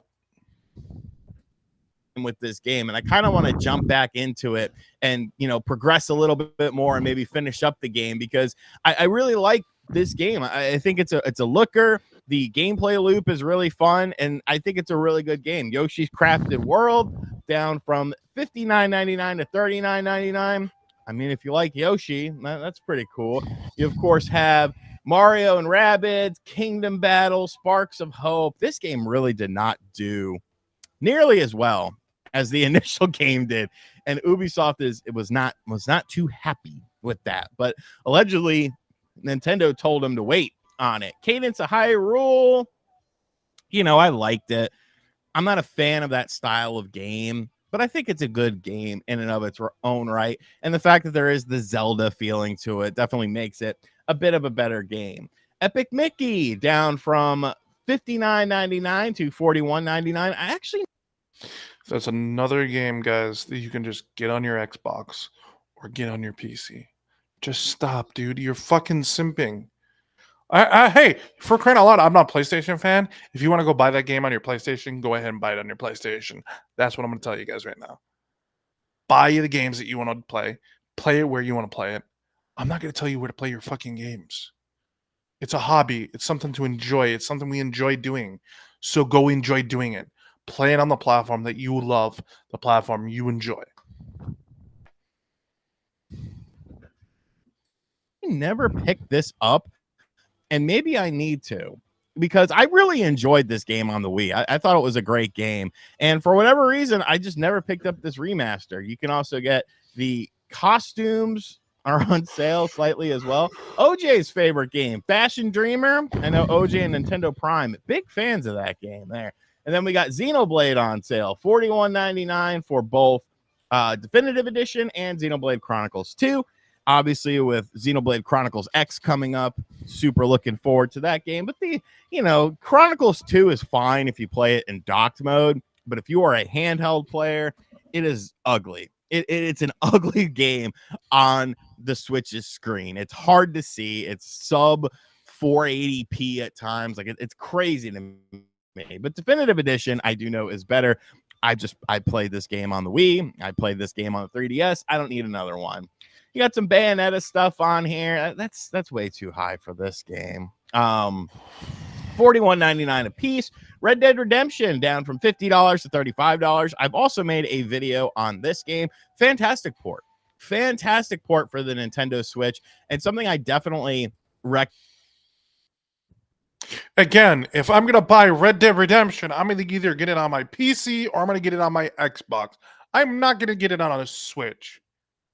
Why sacrifice frame rate? Why sacrifice graphics? That's just not my thing. Dude. Get the fuck out of here, boy. Recommend if you. I played the original Red Dead, or it's been a long time. It had. And for those of you guys on PlayStation, I do apologize, but the game is not backwards compatible on the PS5. It is on the Xbox Series X. So I know that sucks, but that's going to be to my Xbox, guys. You guys can play it on your Series X. PlayStation, if you want to play it, you have to play it on a PS3. And for PC, you can play it at any point. It had been a long time for me since I played it, but you get the Undead Nightmare in there as well, which is the subsequent DLC. A very impressive package and a game that still holds up really well. You could argue that graphically Red Dead 2 is, way superior or something like that. But when it comes to the controls of the game, I give it to Red Dead 1 because I just feel like it's a bit more responsive. You got some Skyrim stuff here. If for some reason you haven't picked it up on the Switch, Shin Megami Tensei 5 Vengeance, which again, another game. Okay, why? I got a question for you. Why would I buy it on the Switch? It's a simple question there. I would never buy Elder Scrolls Skyrim on the Switch. You know where I buy it? On my Xbox. Already done that. I buy it on my PC. Why? Because they have mod support. It's going to play better. It's going to look better. It's going to feel better.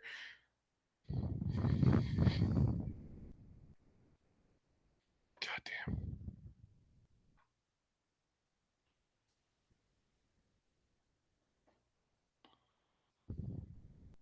Which is the enhanced version of Shin Megami Tensei 5 down to $36.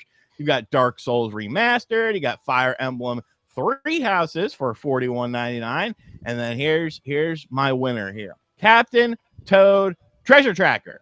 Get the one with the special stuff in it. I love this game. The fact that there is not another Captain Toad game like in development really bothers me. Because I think this game is great.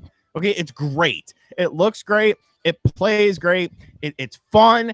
It's creative. It makes you think. These are all good things. I know some people don't like to use their brain all the time, but these are good things. These are good things. These are things you should want in a video game. So shout outs to Captain Toad. We've got more of the Dragon Quest S. 11S. Fantastic version on the Switch if you haven't picked it up. We might have to rifle through some of these now. I've been talking a little too much. I didn't realize there were so many damn games. NBA 2K25. We're not messing with that, homeboy. We're not messing with that. Damon X Machina. Remember that game here? Got some more stuff. Teenage Mutant Ninja Turtles Splintered Fate down to $22.49. Fun game. Definitely a fun game. Roguelike game. I made a video on it on the channel. So it's a little bit different than your other traditional Turtles games, the beat 'em up style, but I think that's really good. Live Alive, $34.99. Great freaking game, man. Great freaking game. This holiday, get entertainment for the kids and the kids at heart. Switch to fast, reliable 5G home internet and get 12 months of Netflix and Max on us. So what are you waiting for? Only on Verizon.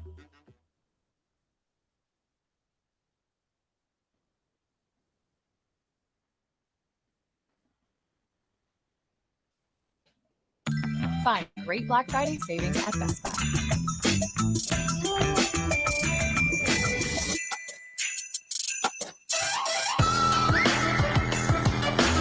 The savings end soon.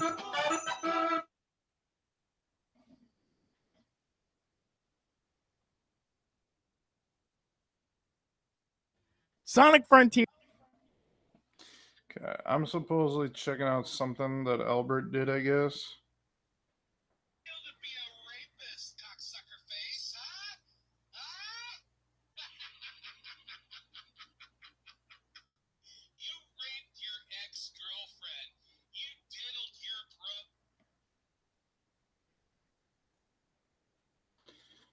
Jesus Christ.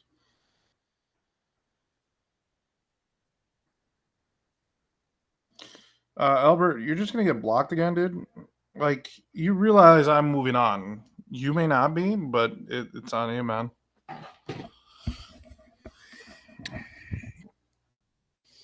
Just obsess over me 24/7. That's all you ever do. That's all you're ever good at. Okay. You could probably pick this up physically for cheaper. I don't think it's a bad game on the Switch, though. I mean, I beat it on Steam. I beat it on the Switch. Maybe there's just something wrong with me.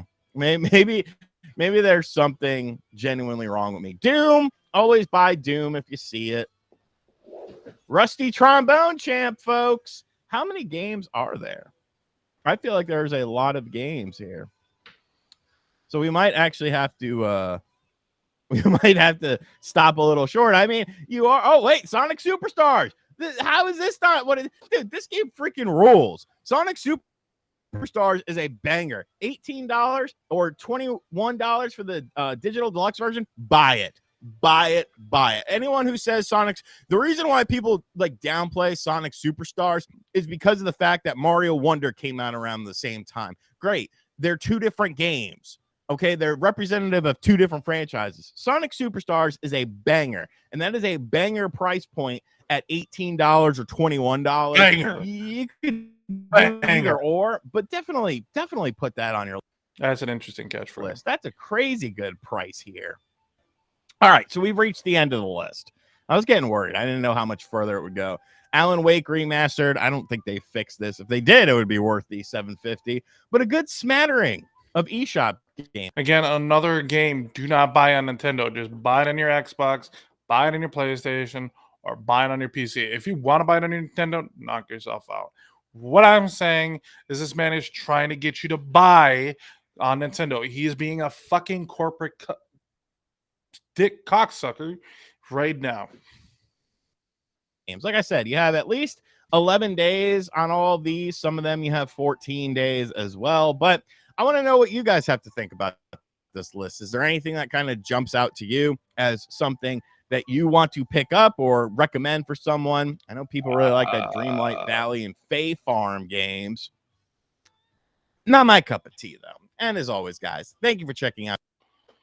Dreamlight Valley is not a bad game. Don't go hating on Dreamlight Valley.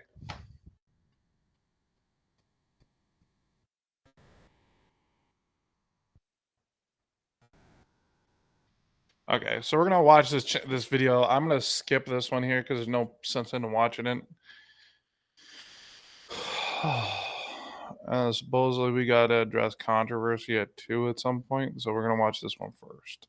So thankfully, I haven't had to make one of these videos in quite a long time. But unfortunately, I have to make one of these videos today. And I like to make these videos because I feel like it kind of lifts the veil behind the scenes of what full-time YouTube content creators have to deal with from time to time. And just some of the nonsense. Yeah, I've showed that here on my channel for the last year. You do realize that this is a common thing that you have to deal with. Now, I am blessed to be a full-time YouTube content creator. I think I just see that's your problem. You're only on one platform.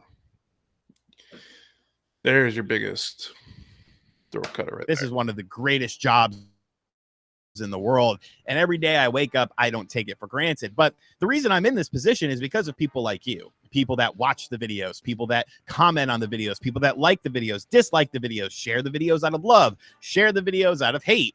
Like, because of you watching, I'm able to do this as a full-time career. So I like to be able to be transparent with you guys and let you guys know when there's kind of nonsense happening behind the scenes. Yesterday, I was on the couch watching a movie from the 1950s. I believe it's called Forgotten Lands, Forgotten Worlds, maybe. Forgotten something. It's either lands or worlds. Good movie. My phone starts, pinging, and I get 2 copyright notices on 2 separate videos. And I was sitting here like, well, they came in at the same time. That's pretty weird. And I started thinking to myself, well, have I kind of have a good grasp on what you can do and what you can't do on YouTube. And I sometimes push the envelope. I sometimes, go out. You got to push the envelope because that's how YouTube thinks they can get away with shit. You letting YouTube get away with shit, and that's the reason why they get away with shit. Out of my way to see what I can get away with from time to time. But when I looked at the title of these 2 videos, I knew that there was nothing like that in there. So I was very perplexed. So I'm going to show you guys the emails and then kind of go down this rabbit hole of what is indeed happening here. So this was the first one that I got. Video cannot be monetized. The PS5 Pro scalpers are already out of control. Hi, RGT 85. Copyright content has been detected in your video. The PS5 Pro scalpers are already out of control. The visibility of your video is not impacted. Well, that's good, but you can no longer monetize it. Well, that's not good. The copyright owner is now either monetizing it or receiving analytics about it. This is not a copyright strike and does not affect your channel. So just take it. So a lot of things I want to say about this. The PS5 Pro scalpers are already out of control video. There was nothing in that. I was just making fun of literally eBay listings of people selling PlayStation 5 Pros under market value via bundles and stuff like that because people got stuck with it. So I was very confused by this, but here's some wording that I really don't like that YouTube constantly does. This is not a copyright strike and does not affect your channel. No, it does affect my channel. So you're making fun of people who were selling them for less than what they charged. So they were giving them for a deal because they got them for free. So you want people to pay $800 for a console? Jeez, what the fuck? Guys, this has got to stop happening. Stop simping for fucking PlayStation and being okay with this fucking $700 fucking price point. And that's just for the console. It doesn't include the hard drive. It doesn't include the disc stand. Those are both excluded from there. Because ads running on my videos are what make me the biggest chunk of my, all of my income. Like, yes, I get income through other sources and stuff like that, but the main chunk of it is through monetization. I'm not one of those channels that goes live every night and tries to guilt you into giving them money and stuff like that. Like, if you want to donate when I live stream, like, awesome. I sincerely appreciate it, but I don't like having, I wouldn't like to be able to be in that sort of position. Like all these Twitch streamers who, that's their main source of revenue is with donations and stuff like that. I like being able to monetize my content and make it so that people just by watching. Majority of my monetization on Twitch is with ads. We do make a good chunk of subscriptions. Like I make a good chunk of subscriptions, and you make a good chunk of other things as well. But you don't. Majority of it is going to be your ad revenue. And that goes for Rumble as well. My content, I get paid, and everything else is just a bonus, unless you want to buy the Art of N64 Wrestling Games book. But what the hell was in this video that was a problem? Like that's what I didn't understand here. So content used: PlayStation 5 Pro 30th anniversary limited edition bundle. What? The trailer for the PlayStation 5 Pro 30th anniversary limited edition bundle is what I'm not able to make money on because I use that trailer? Well, that doesn't make much sense. And when you look at the content owners, Gray Television Group Incorporated. Content type, video, impact on video, not monetizing. So obviously there's a big red flag here. Obviously there's something that's sticking out like a sore thumb. You can literally watch the ads disappear in real time. It's incredibly satisfying. It's actually really cool. This does not say Sony Interactive Entertainment. This does not say PlayStation. This does not say Herman Holst. This says Gray Television Group Incorporated. All right. I don't see what they have to do with Sony, but all right. Let's take a look at the second video. Why I'm not buying the PS5 Pro yet. The visibility of your video is not impacted. Good. But you can no longer monetize it. Not good. Once again, same sort of thing. I'm going to give you guys a guess. I'm going to wait like 5 seconds. Okay. I'm going to give you guys a guess as to what the copyright claim was and who it was from. Put it in the comment section down below. Here we go.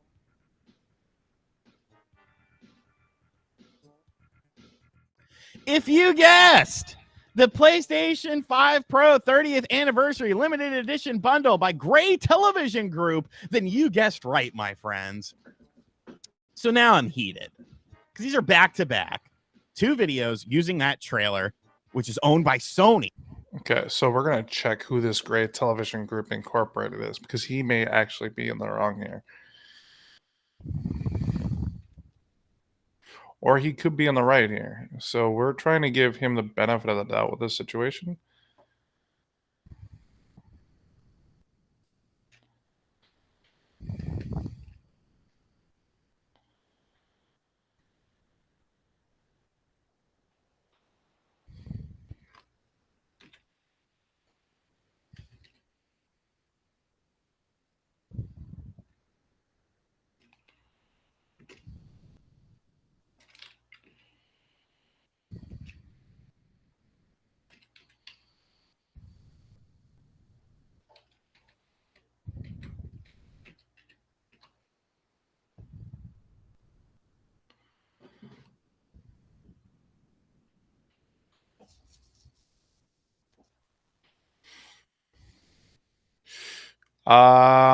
It may be the company that is behind the advertisement for PlayStation.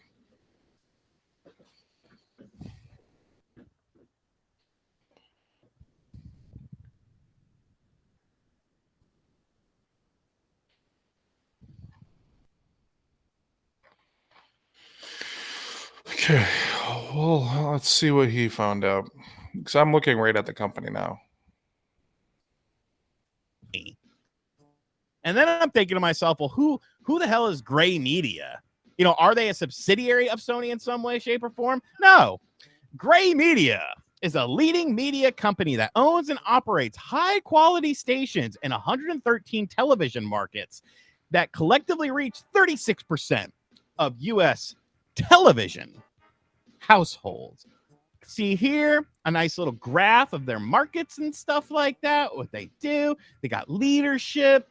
Their stock is at $4, went up a smidge. Obviously, you know, they've been up to $9 back in 20 at the start of this year, and now they're kind of in the toilet. So maybe they're hurting for money. But I know what you're thinking.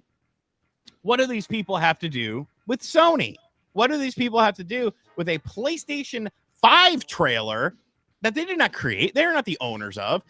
And that's where we get into one of the major problems with YouTube, because of the fact that what this is essentially is this commercial, some portion of it at least, probably advertised on one of Gray Media's or Gray Television Group's 113 markets. Okay, so one of those 113 markets probably had this trailer put on their television channel.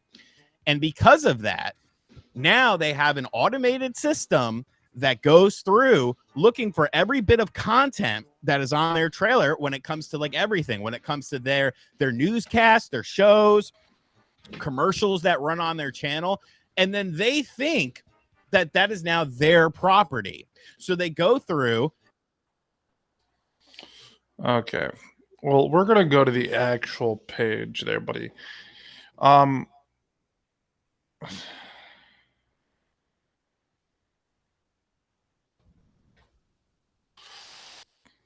Digital broadcast. So again, digital production. Gray Media, or Gray, is a multimedia company headquartered in Atlanta, Georgia, formerly known as the Gray Television Incorporated. The company is nation's largest owner of top-rated local television stations and digital assets, serving 113 television markets that collectively reach approximately 36% of the U.S. television households. The portfolio includes 77 markets. Okay, so, and then when I did do a search,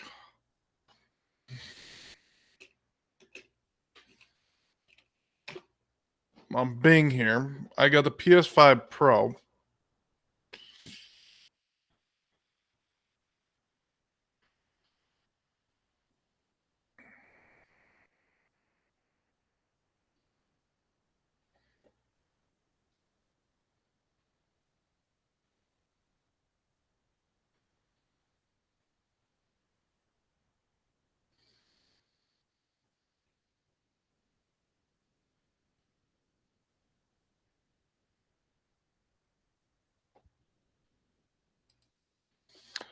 Ah.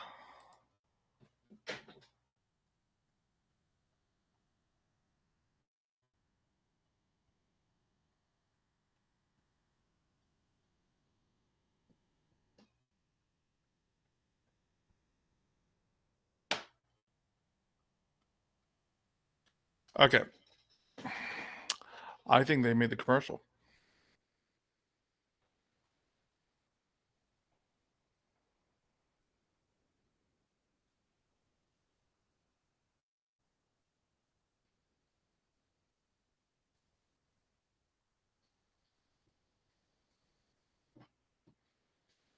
I think that's what we're finding out here.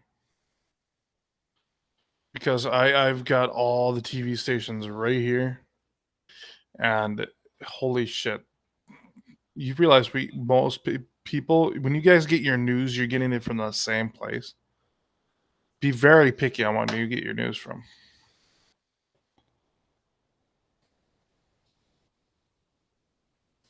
And put in copyright claims on stuff. I don't think this was a human being doing this. I think it's an automated system. But this is the problem with the automated system. Gray Gray Television Group does not own this content. Sony owns this content. If Sony decided, hey, you can't use our trailers anymore, whatever, you know, that's a different story in and of itself. They would obviously never do that because it's essentially free promotion. But when you see an outdated media form that is currently shrinking each and every year, this company is losing money left and right, you know, they're going to do these sorts of things because they don't know any better. But the problem that I have with all of this is there is no recourse for Gray Television Group. There is no recourse for them, you know, essentially claiming that they own the trailer in the video.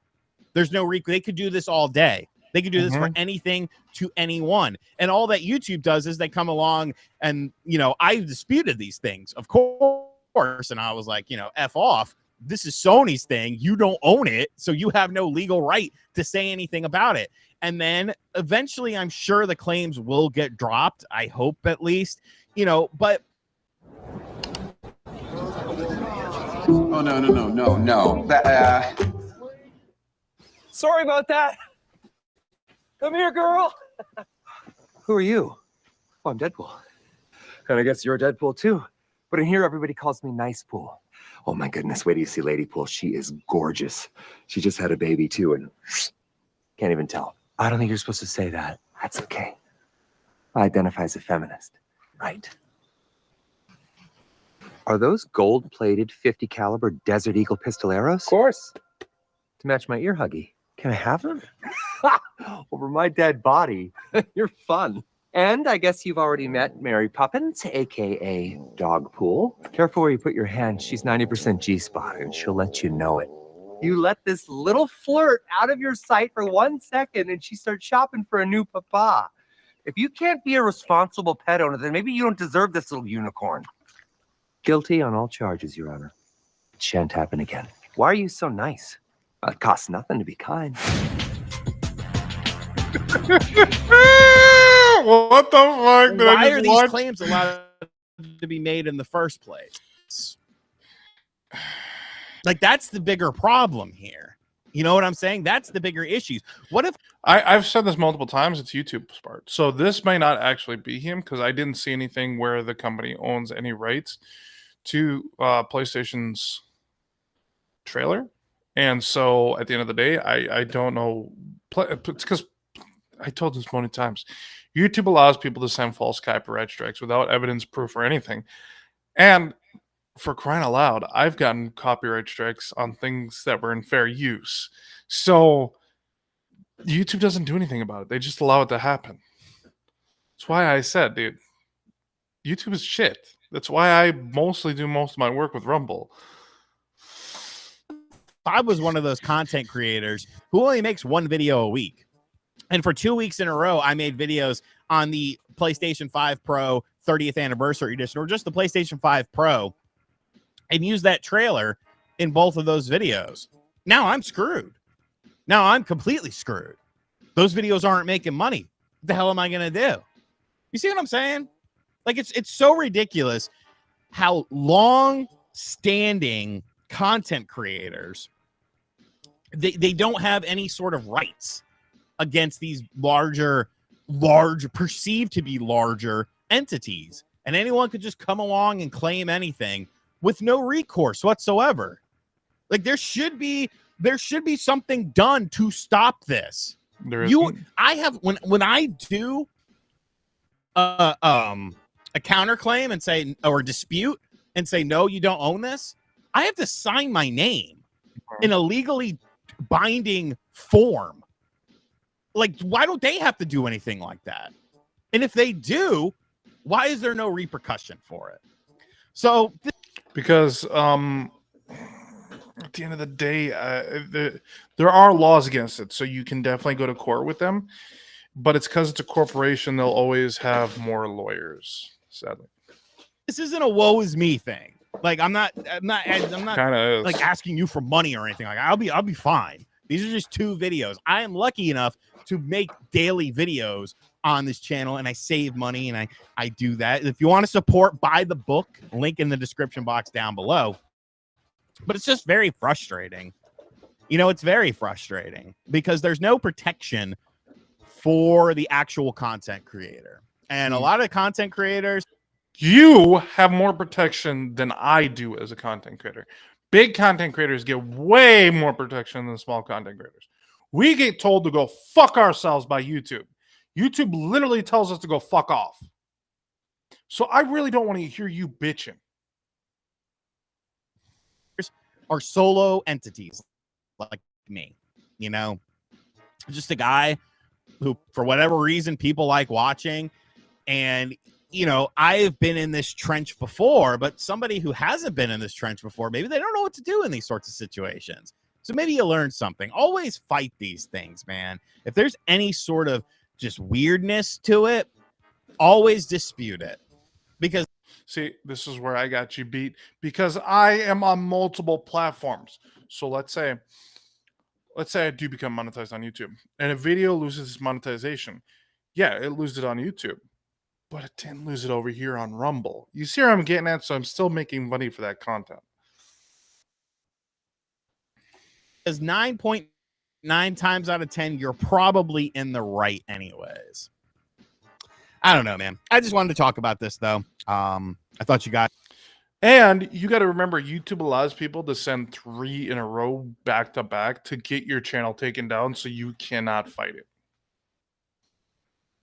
Small content creators have no way of fighting that. So think before you say. Guys might find it interesting. So if you learn something, sure, hit the like button, comment, share. If you think I'm an idiot, you can hit the dislike too. Buy the book on Amazon, or else I will start streaming every freaking night and taking all your damn money.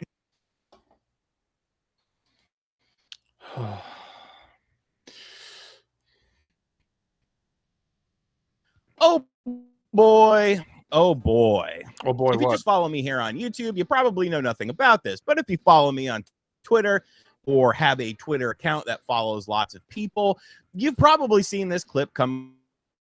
Keep very upset with me, calling me names, saying this, that, or the other. And I just want to talk about this because the clip, I feel, was taken a bit out of context, but I don't necessarily, you know, I'm not necessarily mad at that. That's kind of how Twitter is. You take a small clip of something and then it gets blown up because you hear what you want to hear without actually knowing what the conversation was, both leading up to that and then talking about it furthermore.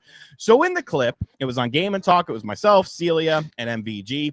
And I mean, I did say to clip this if you wanted to clip it. So, you know, I guess I kind of brought this on myself. Basically, I said it was slim pickings this year. If you think this was a banner year for video games, you're an effing idiot. Talking about 2020.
Okay.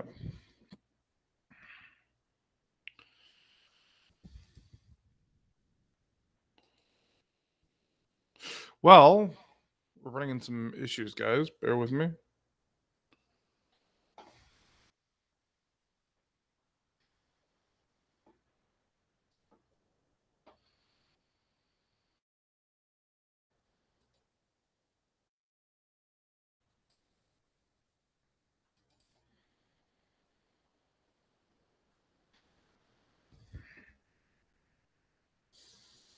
Just fixing some stuff here.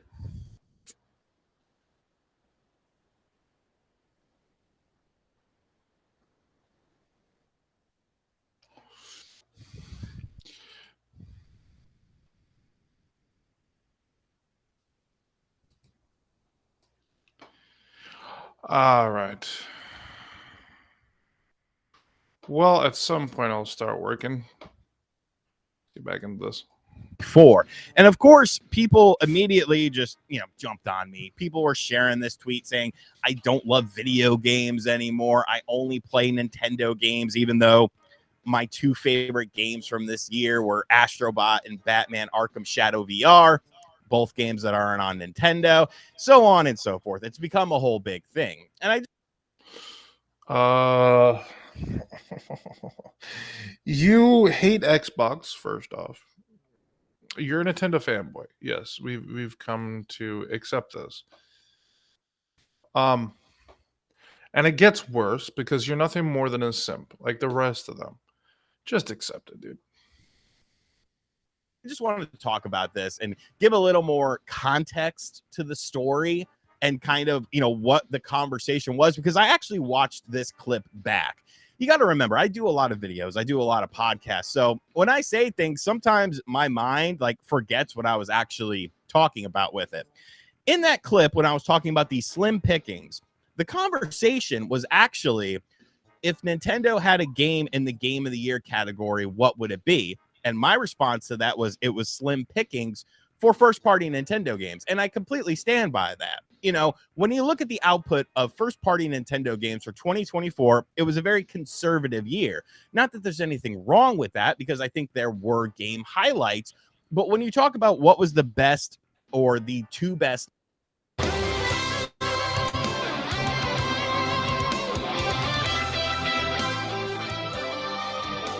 Nintendo games for 2024 that were first-party games, most people would say Echoes of Wisdom and Paper Mario The Thousand Year Door. Now, Paper Mario The Thousand Year Door, to me, since that is a remake, really more of a remaster, I guess, because, there weren't core things changed about that. That's a 20-year-old game. Now, it's a classic game. It's a great game for sure, but it's not exactly pushing the medium of video games forward in 2024. It is one of those games where it's like, the GameCube game exists. That's what this game is. It just looks a little prettier and has some quality of life improvements. I love you. Now, if this was a brand new game, that's kind of a different topic and a kind of a different discussion, but it's not. It's a game that already existed. Echoes of Wisdom was a really good game, but I can't call it great. For me, Echoes of Wisdom, that inventory management system was not very good, and it really detracted my experience from playing that game. I think a simple inventory management system upgrade, to be able to map hotkeys to several different things that you're going to constantly use instead of having to scroll constantly through different items that you have acquired along your journey, I feel like it would have made for a better experience, a more seamless experience. It's a very good game, but as far as Zelda games are concerned, or games that have Zelda in the title, to me, this is like the DS games. They're fun in short little bursts, but you're not really going to binge these games like you would a traditional Legend of Zelda game. And then everything else for the Switch was kind of just more of the same or very conservative games. So in terms of Nintendo, it would be slim pickings as far as what game would be added into Game of the Year. But let's extend that. Let's extend that beyond Nintendo. Look at the three big companies in video games as far as first-party publishers are concerned for 2024: Nintendo, Sony, and Microsoft. What did these companies do that was great this year? Sony had Astrobot, great game that I really enjoyed, that should be in the Game of the Year conversation. But beyond that, what did they have? What did Xbox have? You could say Indiana Jones, but Indiana Jones, the game hasn't come out yet. So we don't know how that's going to be. You could say, oh, the previews of it look very good. Spoiler alert. Previews for the past 3+ years for all games have all looked very good. Doesn't that make you kind of wonder a little bit? Think about this for a second. Think about the last big budget AAA game that had a preview event. And think about if there was anything negative that came out of that. Did Redfall get a bunch of negative previews? No. Did Star Wars Outlaws get a bunch of negative previews? No. Yet, these games obviously did not hit the mark with consumers and gamers, and they weren't very good games.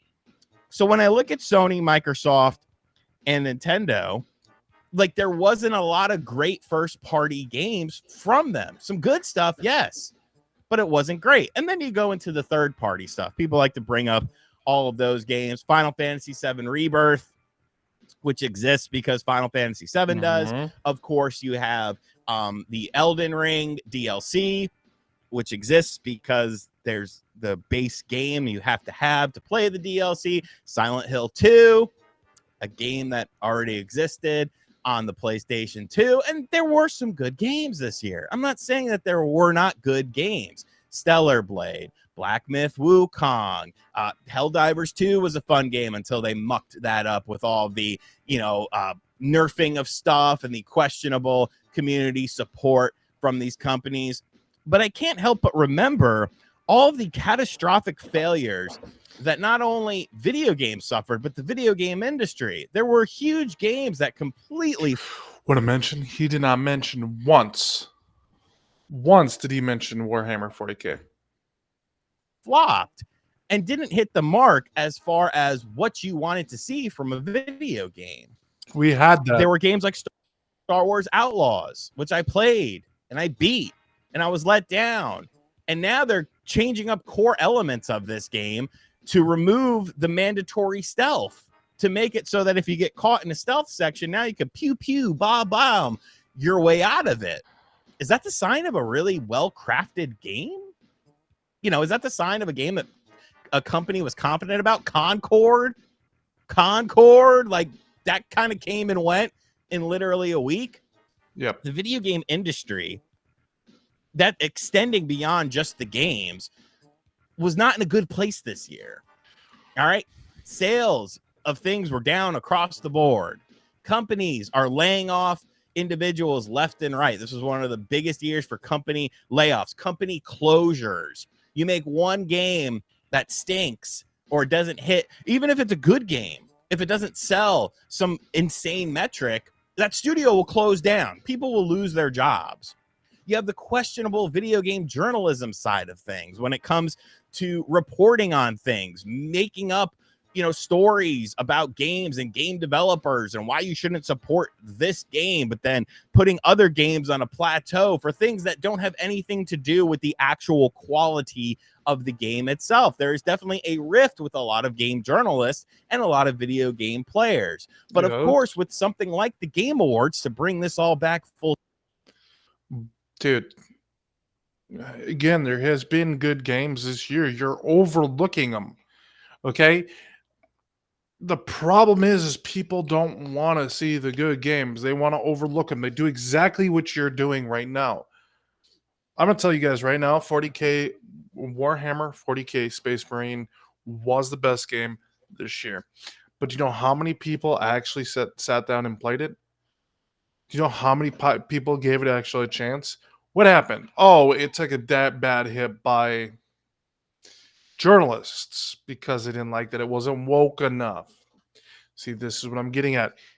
And we have another journalist dogging out the game too. Full circle.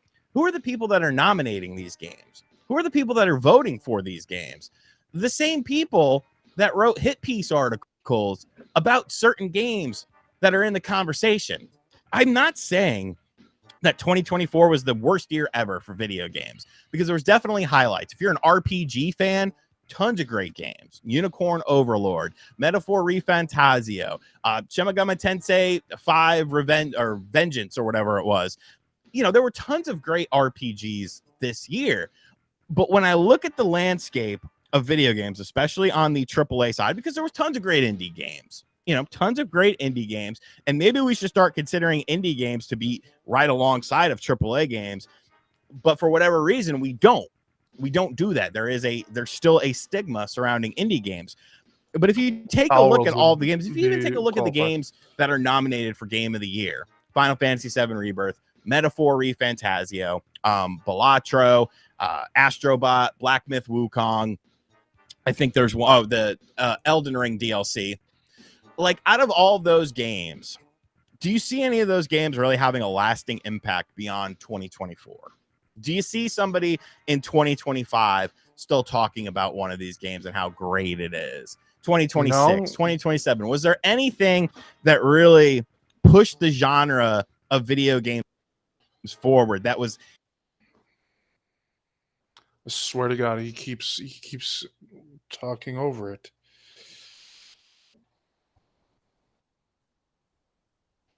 Yeah, there was a bad year for video games, but at the end of the day, there was still good games. And I said this multiple times. I felt Warhammer 40K Space Marine 2 was the best game this year. It got snuffed by so many different just because it wasn't woke enough. Was their big excuse. Oh, we all love video games. It was a shit year. But the Game Awards isn't a resemblance. We need to start having the conversation because this is something that's not happening. One thing that's not happening is people aren't willing to have a discussion about maybe start putting indie games up for Game of the Year. You know, things like that. That would make more sense than what we're doing now. What we're seeing now is not okay in my books, period, because all we're seeing is AAA studios even being questioned for it. And when they're being questioned for it, they're not even good games. We've had good games from AAA studios that ended up getting snuffed because they don't like the country that they came from, or they didn't like because it wasn't woke enough. But that was one of the excuses I know we saw, because we saw it happen to, what was it? Harry Potter. In recent years, Harry Potter got snuffed for Game of the Year because it was anti-woke.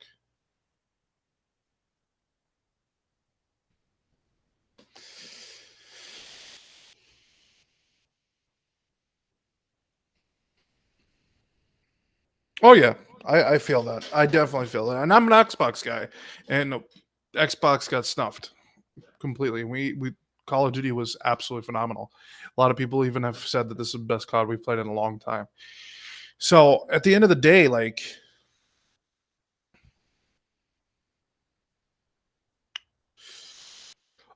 we've had.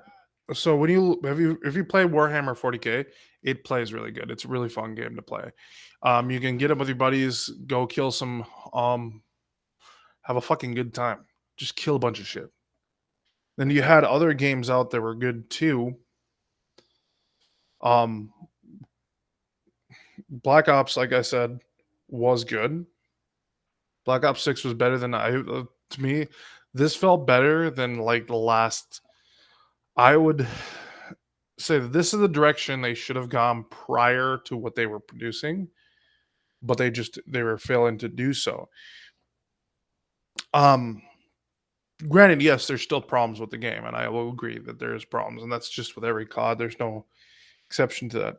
But there has been good games this year. It's just nobody's willing to take a look. And the Game Awards, they're feeding into that. They want to keep pushing these AAA studios.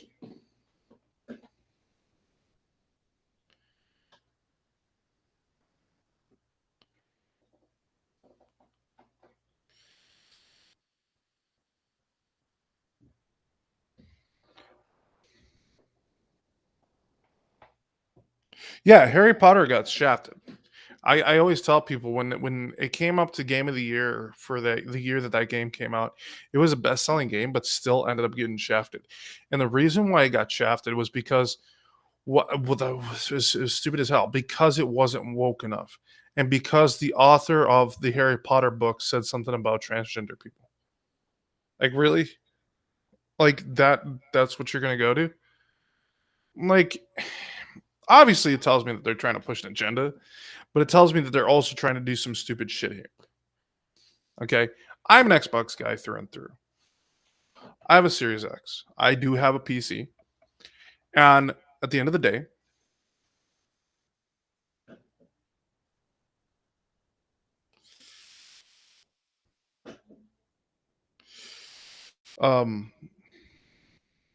yeah, it's because they cry. Because no one's allowed to have an opinion but them. It's sad, but that's the way the world's going. But we've had some good games. Like, why wasn't Pal Worlds in the discussion? What? That game outsold Pokemon. But yet they didn't bring that game up once. No one's bringing that game up. That was an amazing game, and it did really fucking well. And it was an indie developed team. Okay? We had there was a lot of good there was good games. It wasn't as much as we'd like to see, but we've also been seeing a lot of layoffs go on this year.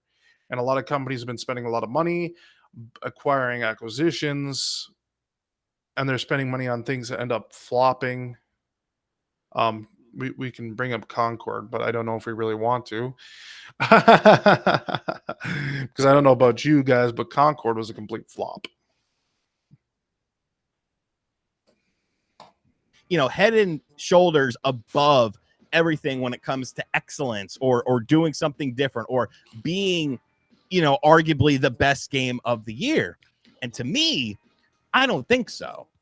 So to bring this all back full circle, when I say a banner year, I'm talking about when people are going to say, oh, 2024 was like the best year ever for video games. And it wasn't to me. It definitely wasn't. Not in terms of releases, not in terms of the health of the video game industry, not in terms of all the other things that used to not be a part of the video game industry that are now a main focus of the video game industry.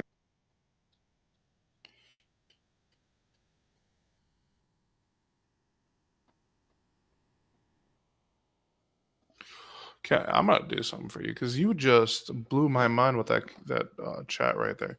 So we're gonna pin this because that is actually really good. Okay,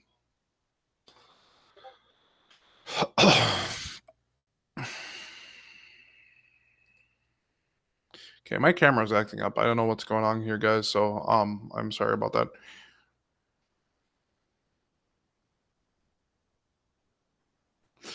Right.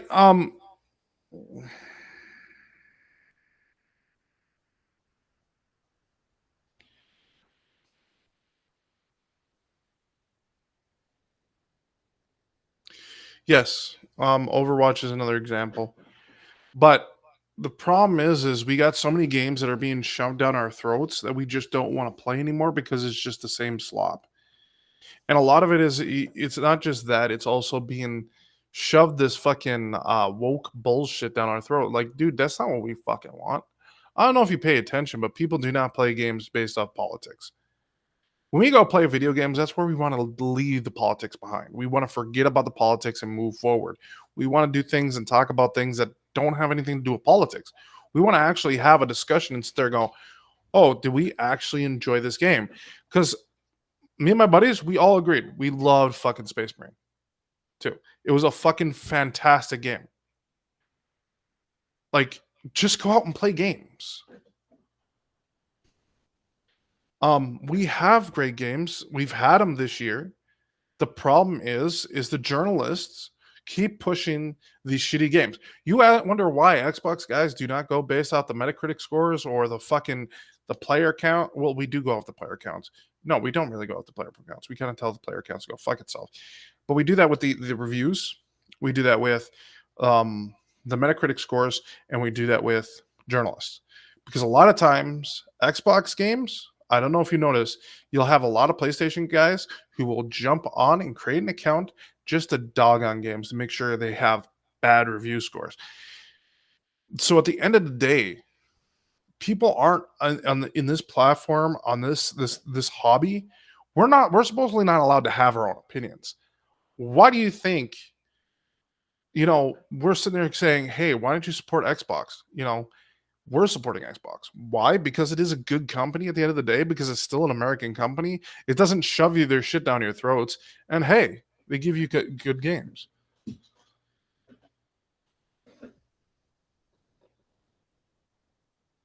I could. That would actually be kind of cool. That would actually be kind of cool.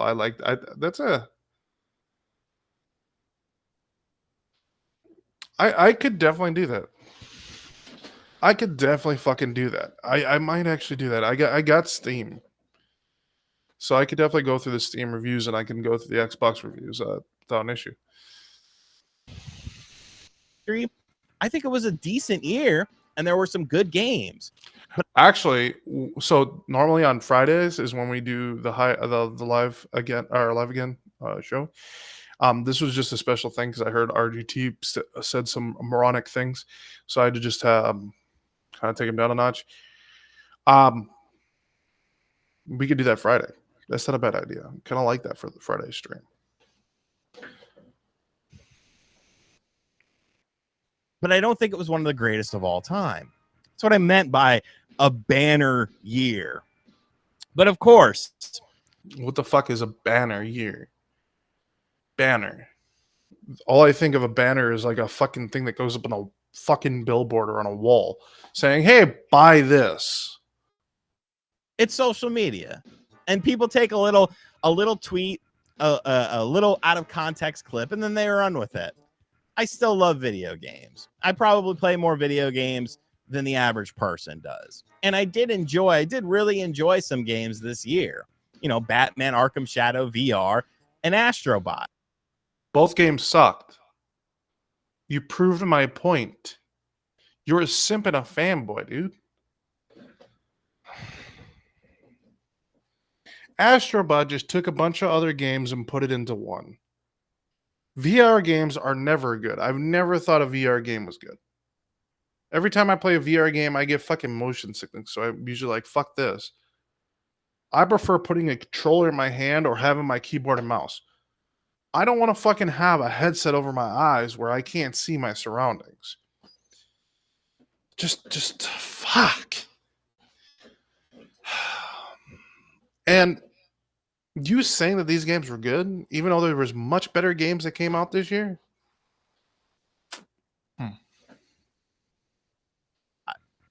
But I don't think it was a great year for video games.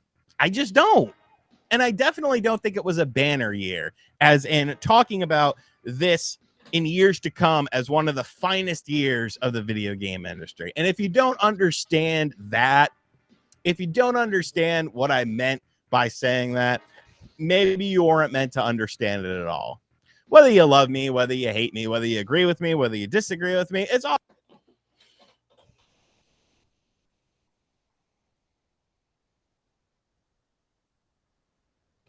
Yeah, Xbox reviews are always off the fucking wall. That's why I never go off them. I've looked at I was looking at the reviews for a game just the other day, and I was like, dude, this has nothing to do with the game itself. Why are you bitching about this? And so when I say people like, watch your do not go by based off reviews. You'll find games that you'll enjoy, and they got really bad reviews, and it's just because people put bad reviews to put bad reviews. Exactly my point. Like, you're exactly right on that one. Stop that. Like, they just do that. Like, they're really bad about that. That's the way the gaming industry is going, sadly. But I'm hoping some things will get changed. All good at the end of the day. It's all good. It's just opinions at the end of the day. But I don't think this was a banner year for video games. And if you do, I'm sorry I called you a bad name. I probably shouldn't have done that. But I did kind of mean it. Anyways, guys, let me know in the comments. Okay, so you had to jump on stream because someone didn't like a comment you made and you got all offended by it. Got it. But I think you need some help. Well, first off, we've been covering you for a bit. And one thing I can tell you, just like Cody Bell, who we've covered on this channel before, you think you're better than everyone when you're obviously not. Because see, guys, if we go look at this YouTuber, he has got 512K subs. It's not bad. He kind of acts like he's better than everyone, though. There's a lot of YouTubers who are like this. And sadly, this is a common thing on the internet. I cannot give this man, I cannot give myself to give this guy a like. And you can't see the like to dislike ratio anymore on YouTube, which is shitty as fuck. because I think you should still have that ability. Like, come on.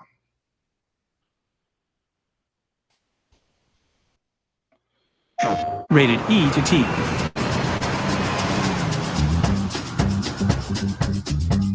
So Oh, earlier this year, I commercial for talked about a GameStation. product called the Atari 7800 Plus, which was a new Atari system coming out in 2024 that would take physical cartridges. You would play your old 2600 and 7800 games, Okay. or you could play from a new library of recently released Atari 7800 games and play it on your HD television. I thought it was a really cool concept.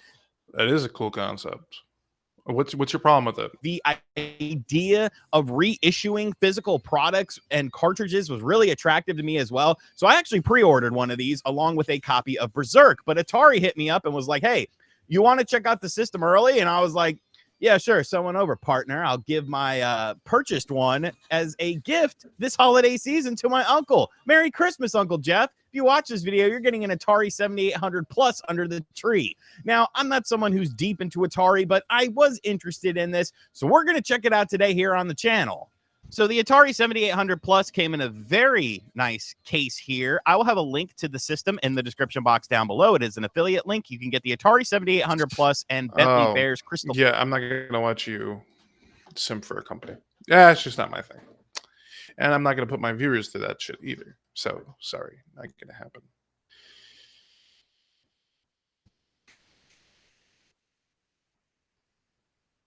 Oh. That's interesting.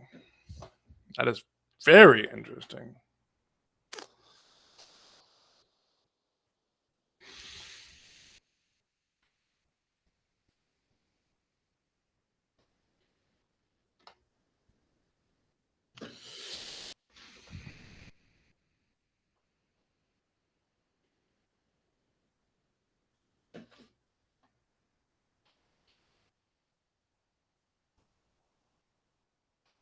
Let's double check to make sure he's got things right, because I'm not about to sit there and listen to someone come up with something they can't even forget it right. Yeah, it's called the PS5 Portable. Stop. Just stop. Okay, yeah, there's nothing on the Switch 2. Unless it's coming from Nintendo. I don't believe it. But we'll watch his stupid ass video. But we will be right back.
Gotta make money.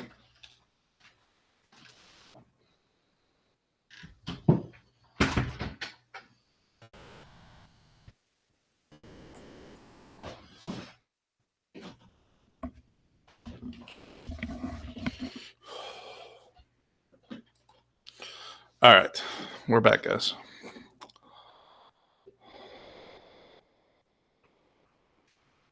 All right, let's watch this. Title of this video, and you were probably just as confused as I was when I woke up this morning and I was scrolling through my Twitter feed and I see all these stories about there's a rumor that the Nintendo Switch 2 is launching in March of 2025. reminder, we're at the end of November right now. We haven't seen or really heard much about this system beyond the fact that it's going to have backwards compatibility, but it's going to launch in March of 2025. And there's many different websites that are reporting on this. So I thought to myself, well, there has to be some valid information here. There has to be some good concrete stuff that we can sink our teeth into, because this is a big story. People are going to be talking about this. So I decided to look into it for you guys, because I'm a nice guy like that. Insider Gaming, a website that posts a lot of different stuff. GameRanks also reported on this. Many different websites reported on this. So there has to be something of good substance, right? Nintendo Switch 2 releasing March 2025, rumor claims. So I'm sure this is a really good rumor here. The Nintendo Switch 2 will release in March 2025. That's according to the latest. First off, I'm gonna let you know right now, I would take a rumor as a rumor and not take it as fact. You're a fucking idiot. Rumors published by popular Nintendo news channel Nintendo Prime. Nintendo.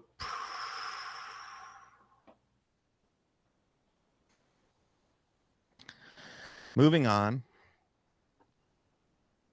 According to the latest rumors, which the channel found on Chinese forum Weibo, and the Famiboards gaming forum, Nintendo will officially reveal its next system in January of 2025, followed by a March launch. So now I'm looking at all this and I'm thinking to myself, well, there has to be something good, like on these websites, on Famiboards, which is of course my favorite place, and Weibo, which is now evidently a leading website when it comes to, information about new console launches. So we'll go ahead and take a look at Weibo.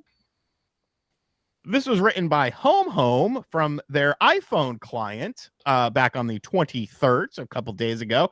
Officially announced in January, released in March. The first shipments in various regions have been confirmed, about 650,000. The production scale of some parts has reached hundreds of thousands since September. And there is news that the T239 has started to ship in large quantities.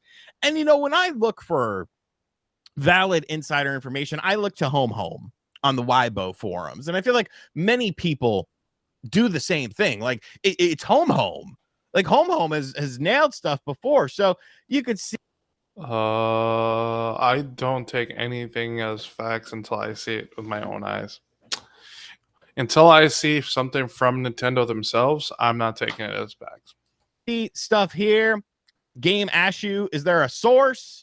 How much of an improvement? Are you talking about the new Nintendo Switch? So there's a bit of confusion, surrounding it, but it's Home.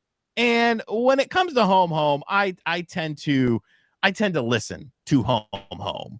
And then of course we have the Famiboards forum post from Ninpagos, another legend in the leaking and rumor scene, saying, hello, I have some information coming from a source that's been correct about every information since 2020.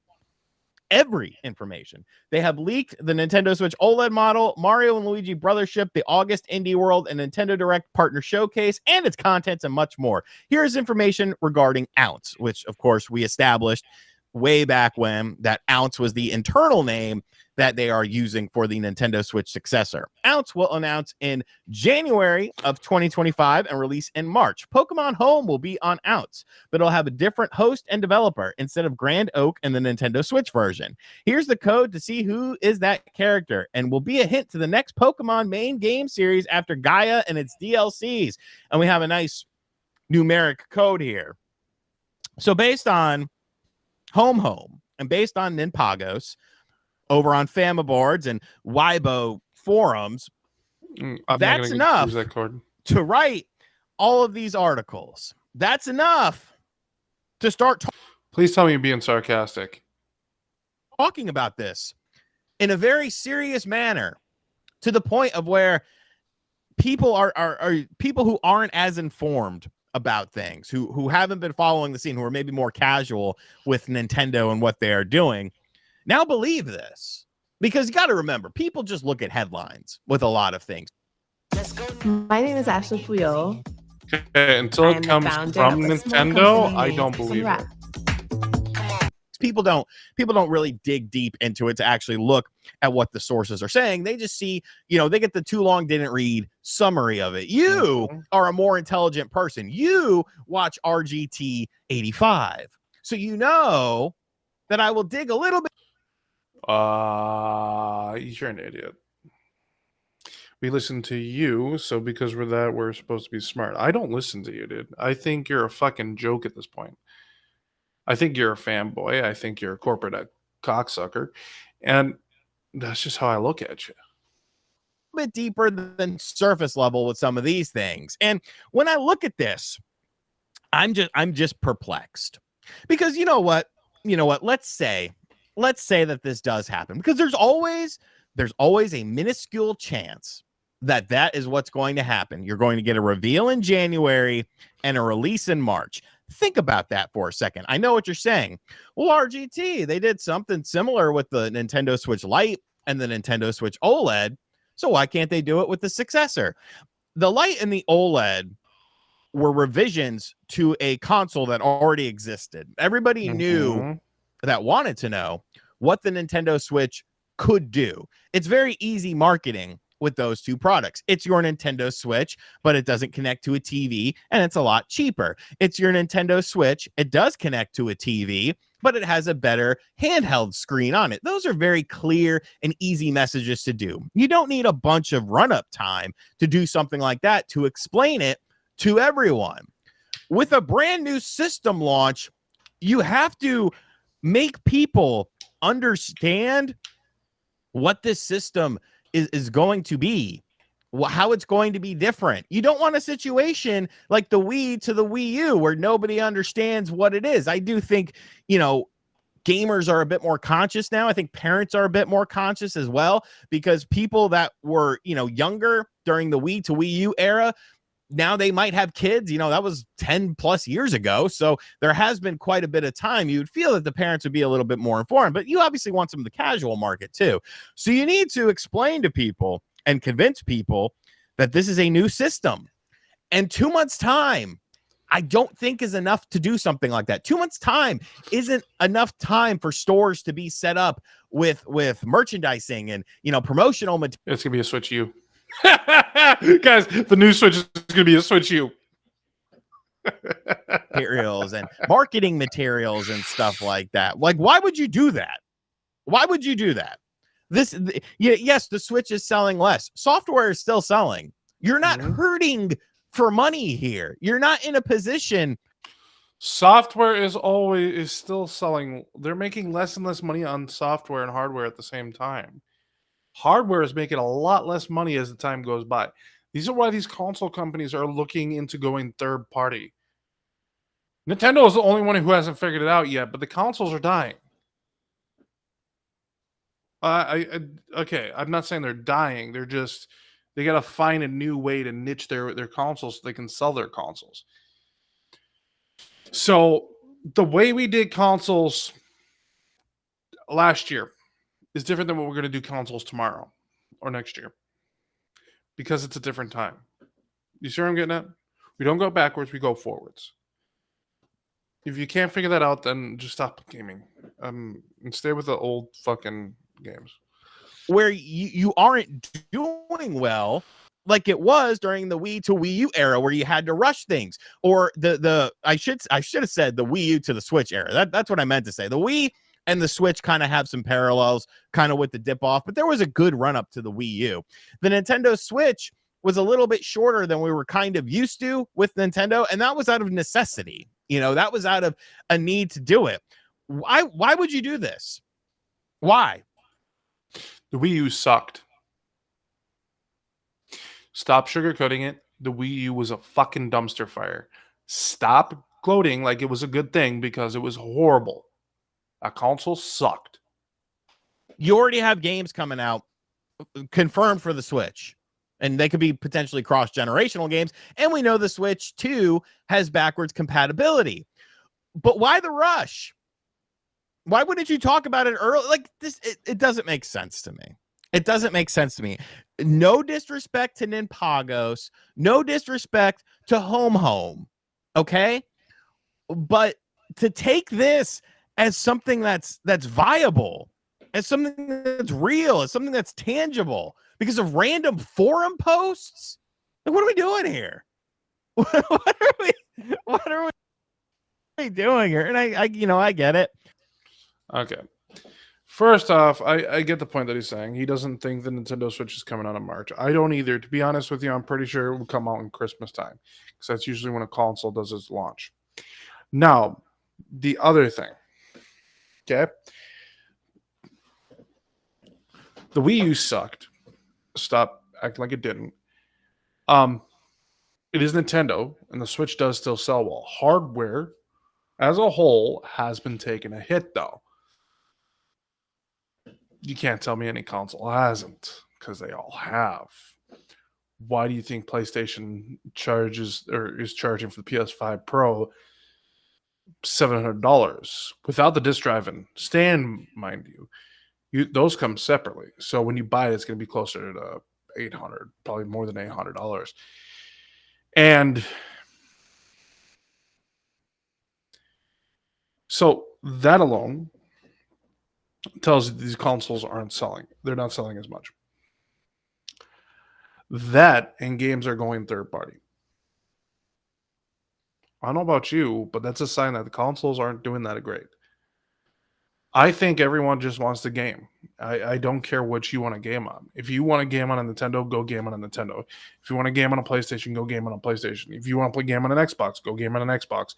If you want to game on a PC, game on a PC. Hell, if you want to game on your cell phone, then game on your cell phone.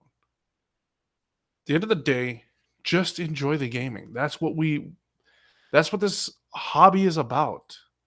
We like games. We like playing video games. We like enjoying video games. We like jumping on games with our buddies and having a good time. That's what we like to do. I'm going to pin Stepdad's idea because I kind of like that idea. But anyways, so we'll probably do that for next one. So do come back for that. What I'm getting at is if you guys want a game on the platform of your choice, do so. Don't listen to someone like RGT who tells you guys to only play on Nintendo or only play on PlayStation. Don't play on Xbox. Don't play on PC. Okay? The man obviously is fucking deranged. Okay? He wants games to take up more hard drive space. I don't know about you, but I want them to take less hard drive space. I don't know about you, but my hard drive, my SSD, I have to delete games to find room to play another game. When me and my buddies want to try out a new game, I have to sit there and make a very hard choice of whether to play this game or this game. I don't know about you, but I don't enjoy doing that. I want to actually enjoy my games. I want to have a good time with my games. I want to sit there and play my games and enjoy them. If there's less space, that means I've got more room. That's what it comes down to. It means more than likely I can download the game. You know what? To piss RGT off, guess what we're going to do, guys? I am going to download the new Flight Simulator. I know it's on Game Pass, so I don't get to pay for it. And to prove a point.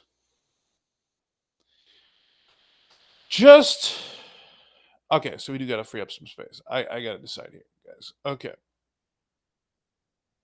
Proving my point again. I'll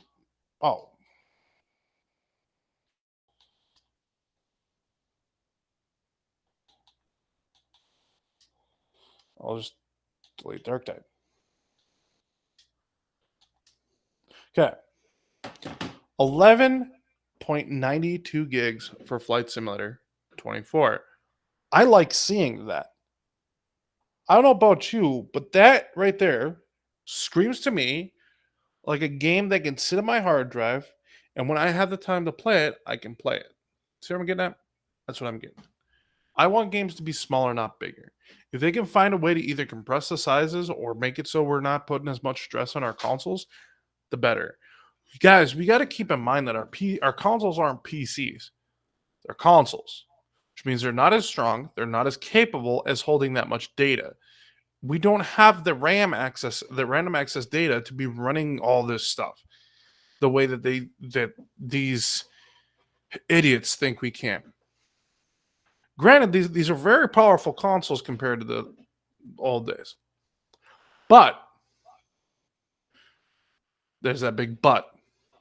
These consoles are glorified PCs in their manner, but at the end of the day, they still run 20 or like hardware that dates back to like,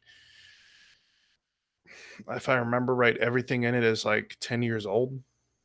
So at the end of the day, you got these consoles that are running games at the same resolution, the same frame rate that PCs were playing at 10 years ago.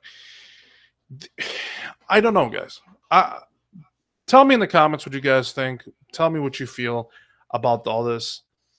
I personally think the man is a fucking lunatic. I think he needs some fucking some help, because obviously he thinks he's better than everyone, and he thinks he has the old knowledge, the know-it-all mindset because he's some fucking big content creator. I hate to break your little heart. That's not the case. But anyways, thank you guys for watching here. Thank you for joining us here today. I hope you guys enjoyed this stream. If you guys did, why don't you smash that like, subscribe, and push that bell for notifications. For those of you guys on YouTube, for those of you guys on Rumble, if you guys want to contribute, you guys can like, or you can like, follow, and subscribe. The same goes for Twitch, except I don't think there's a like button. I think you might do a like. But anyways, thank you guys for watching. Thank you guys for joining us. Till next time, stay frosty.